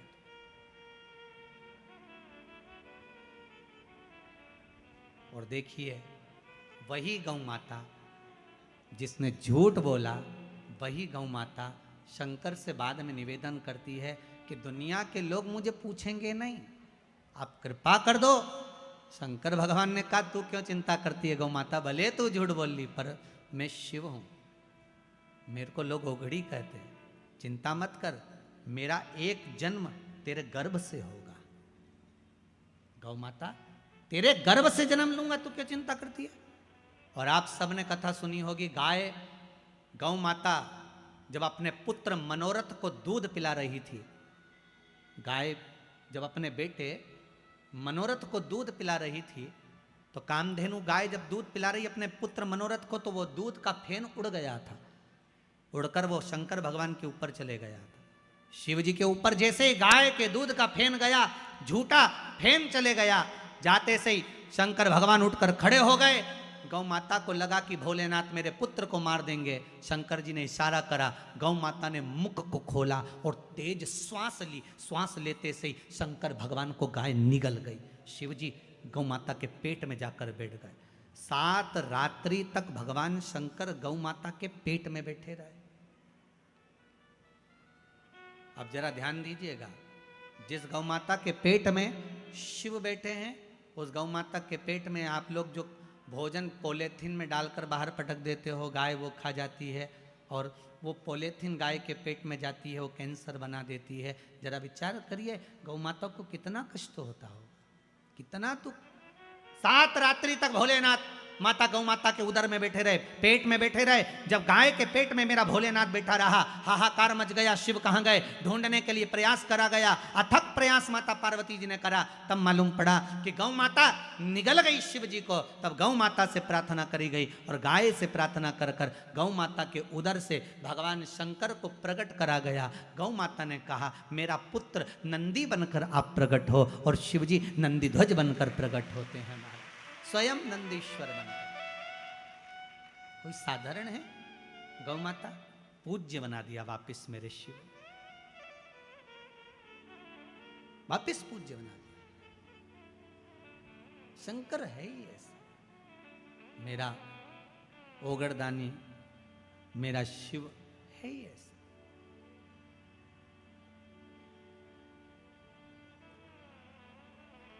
बेलपत्री में ये जो 3 पत्तियां होती हैं, कभी कभी 5 पत्ती की भी बेलपत्र होती है, कभी कभी 6 पत्ती की भी होती है, 4 पत्ती की भी होती है। उस बेलपत्र का बड़ा महत्व होता है महाराज जी। 4 पत्ती की अगर बेलपत्र मिल जाए तो महाराज जो लकवे वाला शरीर होता है, जिसके शरीर में लकवा लग जाता है, उस लकवे के शरीर वाले के लिए 4 पत्ती की बेलपत्र शंकर भगवान पर समर्पित कर कर अवधूतेश्वर महादेव के नाम से 7 लोटा पानी, 7 कलश, पीले चंदन का जल शिव जी को चढ़ाया जाता है। 4 पत्ती की बेलपत्र को वापस उठा कर लाते हैं, उसको धोकर जो लकवे का शरीर वाला मरीज होता है, धीरे धीरे उसको चूर कर उस बेलपत्र को खिलाना प्रारंभ कर देते हैं। धीरे धीरे शरीर उसका काम करने लगता है। जिसको लकवा लगा हो वो प्रयोग कर सकता है। इसी बेलपत्र की जो नीचे की 2 पत्तियां होती हैं, इन 2 पत्ती के लिए पहले भी वर्णन करा, इन पत्र में भी है। किसी माता को इंजेक्शन लगते थे, इंसुलिन लगता था, पर बेलपत्री के सेवन करने से उनको अब इंसुलिन की जरूरत नहीं है शुगर लेवल में। बेलपत्री की जो पत्ती होती है, नीचे की दोनों पत्तियां, इस पर केसर से आप चंदन का तिलक, केसर का तिलक लगा लें। और भगवान शंकर का जो शिव जी के 13 बच्चे हैं, शंकर जी के कितने बच्चे हैं? 13। उन 13 बच्चों में शंकर जी की 5 लड़कियों का नाम ले। जया, जम के बोलिए, जया, विषहरा, श्यामली बारी, दौतली और देव। ये शंकर जी की 5 लड़कियां। इन 5 लड़कियों का नाम लेकर एक एक बेलपत्र को शिव जी पर समर्पित करना प्रारंभ कर दें। 5 या 7 बेलपत्र ले लें, उसको समर्पित कर दें, उसको लेकर आए। जब बेलपत्र शुगर वाला व्यक्ति या बीपी वाला व्यक्ति या थायराइड वाला व्यक्ति खाए तो एक एक बेलपत्र सबसे पहले नीचे की पत्ती को तोड़ ले, जो नीचे की 2 पत्तियां, इसको तोड़कर खाना प्रारंभ करे। फिर आखिरी में ऊपर की पत्ती को खाए। 3 दिन लगातार कर कर देखिए, शुगर लेवल में आ जाएगी। अभी तो कथा चल रही है, आज तो दूसरा ही दिन हुआ है, खाकर तो देखो, 4 दिन तो हम भी यहीं हैं, तो शुगर लेवल में आपको मिलेगी। शिव का स्मरण करिए। पर शंकर भगवान की 5 लड़कियों के नाम मत भूलना। पहली, जम के बोलो जरा, जया। दूसरी, विषहरा। तीसरी, श्यामली बारी। चौथी, दौतली। और 5वीं, देव। ये शंकर भगवान की 5 लड़कियां हैं जो औषधि का काम करती हैं। शिव जी की ये 5 लड़कियां औषधि प्रदान करती, साधारण नहीं है। मेरा शिव औषधि। भोलेनाथ से निराला यहाँ कोई नहीं,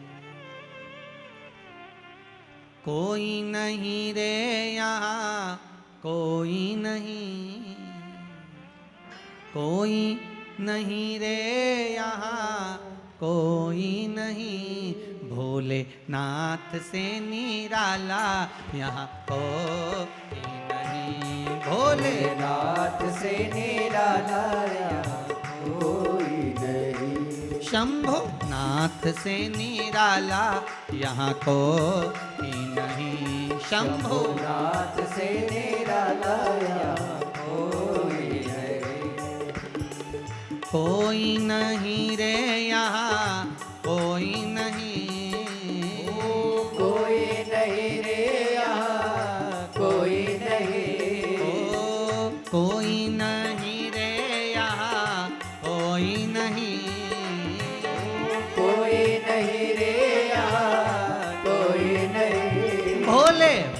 से निराला यहाँ कोई नहीं। भोलेनाथ नाथ से निराला यहाँ कोई नहीं। जय हो।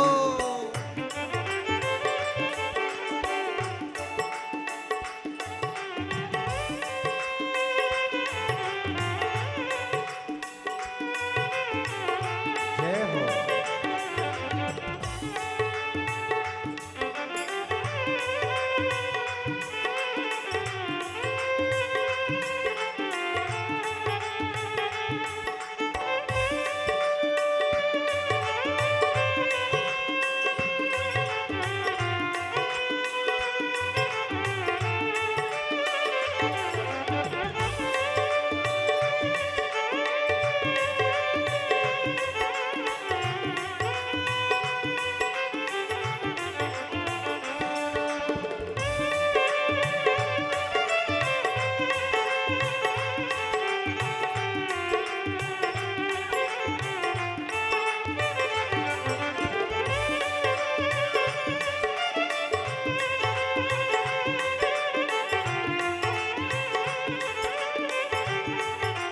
जय हो।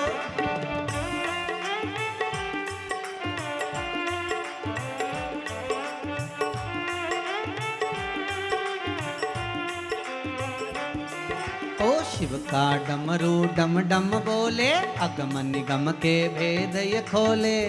का डमरू डम डम बोले, गम निगम के भेद ये खोले। शिव का डमरू डम डम बोले, अगम निगम के भेद ये खोले। शिव का डमरू डम डम बोले, गम निगम के भेद ये खोले। ऐसा डमरू बजाने वाला कोई नहीं। ऐसा डमरू बजाने वाला कोई नहीं। ऐसा डमरू बजाने वाला कोई नहीं।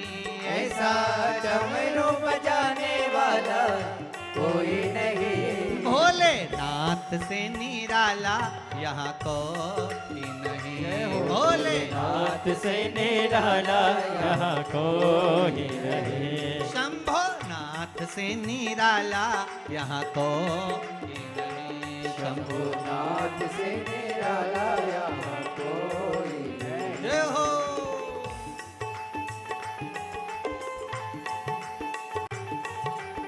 जय हो।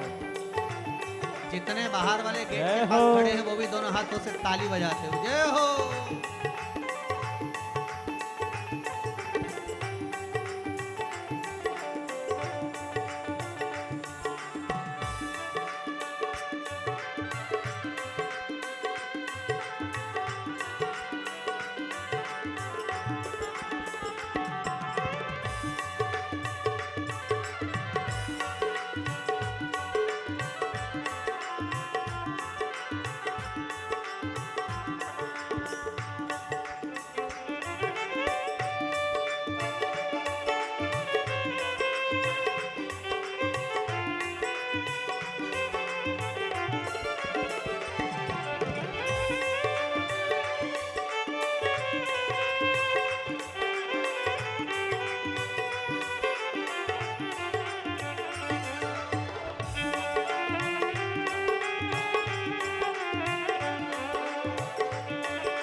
जब जब करमट बदले, पाप चमकते अगले पिछले। काया जब जब करवट बदले, पाप चमकते अगले पिछले। काया जब जब करमट बदले, पाप चमकते अगले पिछले। काया जब जब करवट बदले, पाप चमकते अगले पिछले। ऐसा जोग जगाने वाला कोई नहीं। ऐसा ज्योति जगाने वाला कोई नहीं। ऐसा जोग जगाने वाला कोई नहीं। ऐसा ज्योति जगाने वाला कोई नहीं। भोलेनाथ से निराला जय हो। यहाँ कोई नहीं। भोलेनाथ से निराला यहाँ कोई नहीं। शंभुनाथ से निराला यहाँ कोई नहीं। शंभो नाथ से निराला यहाँ कोई नहीं।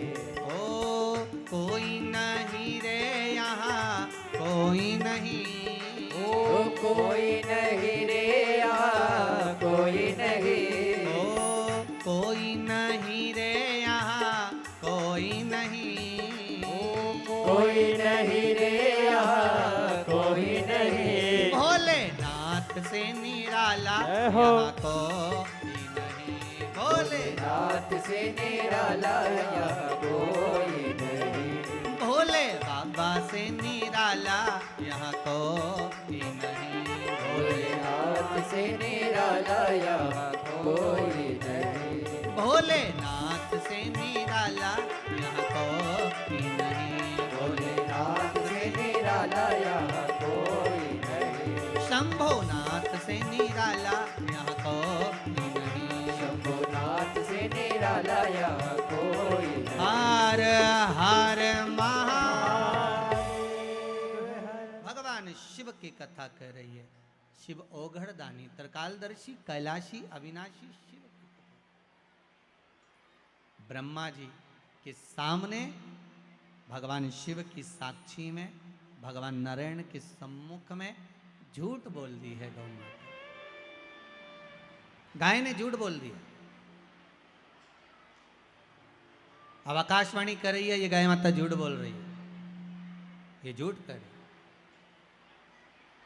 ब्रह्मा जी बोले ये आकाशवाणी झूठी है, ये आकाशवाणी जो हुई है ये झूठी है। क्रोध आ गया। महाराज शिव महापुराण की कथा कर रही है। जैसे ही सुना कि आकाशवाणी झूठी है, भगवान शंकर भगवान को क्रोध आ गया और शिव को क्रोध आया और भोलेनाथ जी ने उसी समय भोलेनाथ जी ने अपने चरण का नख तोड़ा और पैर का नख तोड़कर भगवान उस नख को फेंका। काल भैरव प्रकट कर दिए। काल भैरव प्रकट हो गए।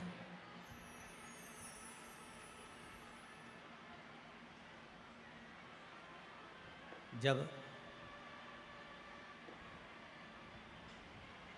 काल भैरव प्रकट हुए, भगवान शिव जी ने आदेश दिया कि जाओ, जाकर जिस मुख से ब्रह्मा जी झूठ बोल रहे हैं, जिस मुख से ब्रह्मा झूठ बोल रहे हैं, ब्रह्मा जी का वो सिर काट दीजिए। फिर ध्यान देना, शंकर भगवान को प्रसन्न करने का सबसे सुंदर तरीका है एक लोटा जल। पर एक लोटा जल ना हो तो बेलपत्र, बेलपत्र ना हो तो 3 बार ताली, 3 बार ताली ना हो तो बम बम भोले, और ये भी ना हो तो अपने जीवन में दिन भर में कम से कम 1 बार सत्य बोलो। दिन भर में 1 बार कितना बोलना है? 1 बार बोल लो, बहुत है।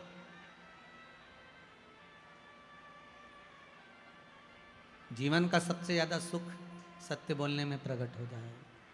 सत्यम शिवम सुंदरम। सत्य प्रिय है मेरे भोलेनाथ। हर हर महा।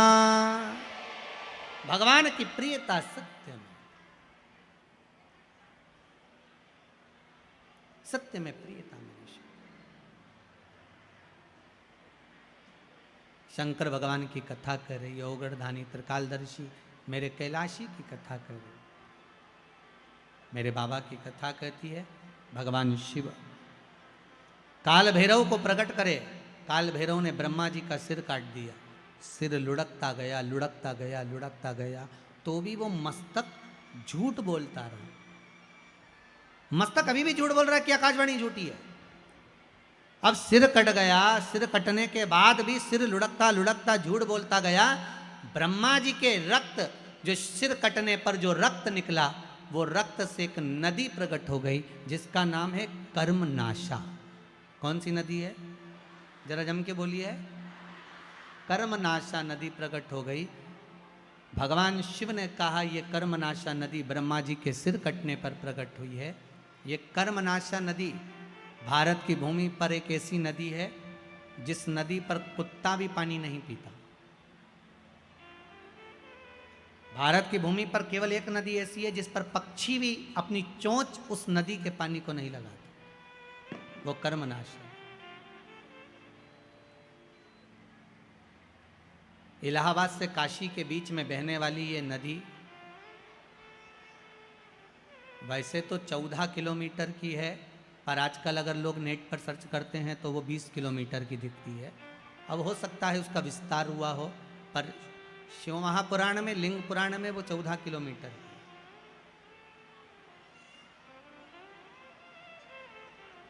एक कर्मनाशा नदी जिस पर यूपी गवर्नमेंट ने बड़े बड़े बोर्ड लगा कर रखे हैं, इसमें हाथ ना धोइए, इसमें पांव ना धोइए, इसका स्पर्श ना करिए, ये कर्मनाशा है।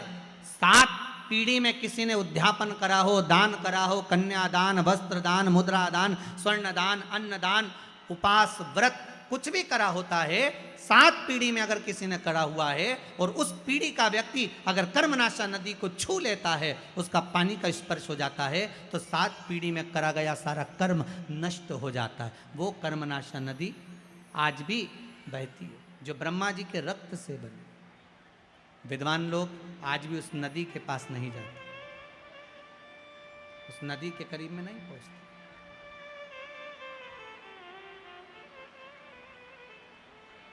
नदी के करीब में नहीं जाते महाराज।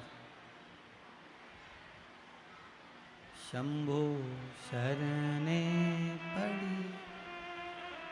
एक निवेदन अगर आप लोग स्वीकार करें तो, सभी लोग अगर स्वीकार करें तो, बैठे बैठे ही थोड़ा थोड़ा सा खसक जाइए।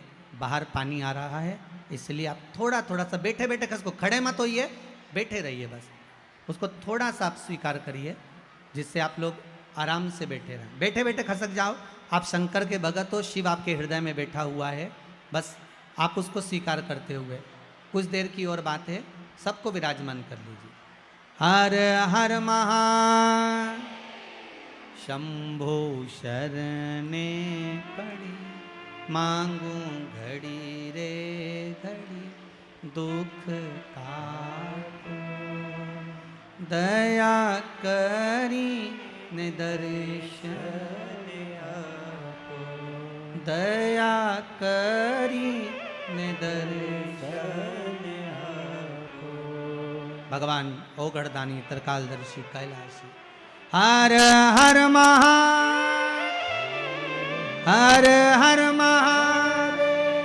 भगवान शंकर ओगढ़दानी त्रिकालदर्शी मेरे शिव ने कृपा करी और काल भैरव प्रकट होकर ब्रह्मा जी का सिर काट दिए, ब्रह्मा जी का मस्तक कटा। भगवान ब्रह्मदेव ने क्षमा याचना करी, क्षमा याचना करी, तब भगवान विष्णु ने कहा क्या चाहते हो ब्रह्मदेव? ब्रह्मा जी बोले प्रभु बस इतनी कृपा कर दो महाराज, एक करुणा थोड़ी सी कर दीजिए, जो मेरा सिर कटा है वो कटा हुआ सिर संसार में इसको लोग बुरा ना कहें, इससे नफरत ना करें, ऐसी कृपा कर दो। भगवान ने कहा क्या करना चाहिए? भगवान विष्णु बोले प्रभु आप तो सामर्थ्यवान हैं, आप सब कुछ कर सकते हैं। भगवान उसी समय पर ब्रह्मा जी के कटे हुए सिर को बट वृक्ष बना देते। काय का वृक्ष बनाया है? बट वृक्ष। भगवान शंकर ने कहा सुनो ब्रह्मा जी, ए ब्रह्मदेव, तुम्हारा जो सिर कटा है ये बट वृक्ष के नाम से पूजा जाएगा। इस बड़ के पेड़ के नीचे लोग पिंडदान करेंगे, तर्पण करेंगे, भजन करेंगे, स्मरण करेंगे और मेरी भक्ति को धारण करेंगे। शिव जी स्वयं उस बट के पेड़ के नीचे विराजमान हुए। शंकर जी का एक नाम हो गया बटकेश्वर महादेव। क्या नाम पड़ा है? बटकेश्वर महादेव। महाराज जिसका कर्जा ज्यादा बढ़ जाता है, आवक रुक जाती है, कोई कर्जा ज्यादा हो गया, पैसे नहीं आ रहा है, अदालत में कोई केस चल रहा है, निपट नहीं रहा, तो उसके लिए बटकेश्वर महादेव का पूजन किया जाता है। लिंग पुराण में लिखा है कि बटकेश्वर पूजन जो होता है वो भगवान बड़ के पेड़ के नीचे शिवलिंग का निर्माण कर कर, या बड़ के पेड़ के नीचे कोई शंकर भगवान का शिवलिंग हो, वहाँ पर इस पूजन को किया जाता है। जिस व्यक्ति पर कर्जा ज़्यादा हो जाए, या अदालत में या कहीं कोर्ट केस हुआ हो, या तकलीफ आ रही हो, तो बटकेश्वर महादेव का पूजन मान्य है। छोटे से शिवलिंग का निर्माण बट वृक्ष के नीचे करना। और पहले भी आप लोगों को कहा है, ज्यादा बड़ी मूर्ति घर के अंदर ना हो।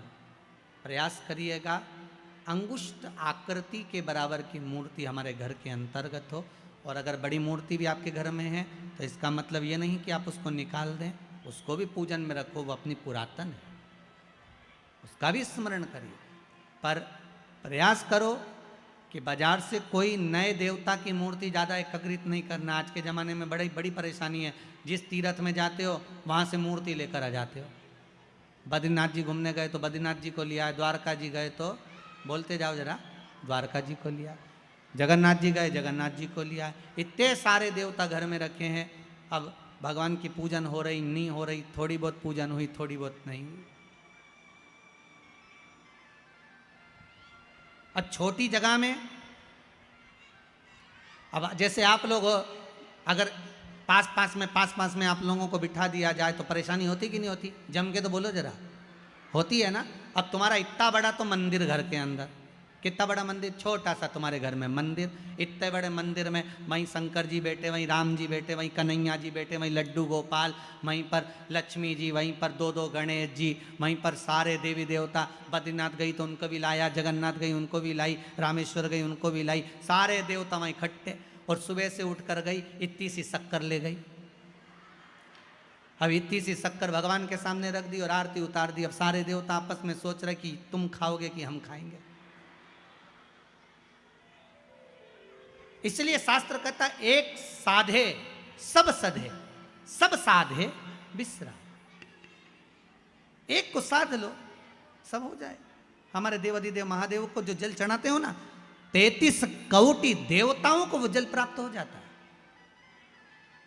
ब्रह्मा भी उसी में है, विष्णु भी उसी में है, इंद्र भी उसी में है, देवी भी उसी में है, देवता भी उसी में, सब उसी में विराजमान।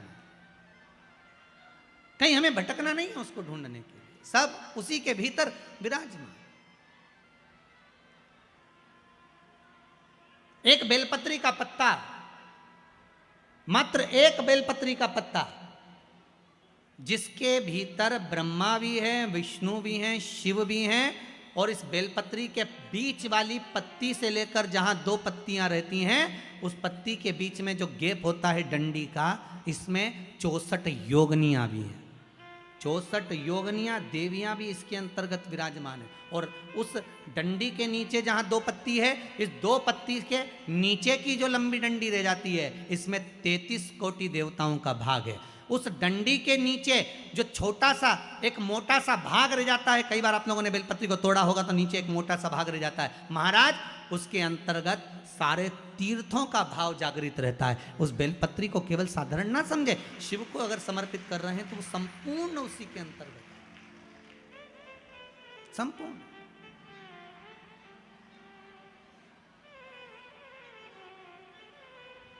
केवल आप लोगों ने बेलपत्र अगर कभी शिव जी पे चढ़ी हुई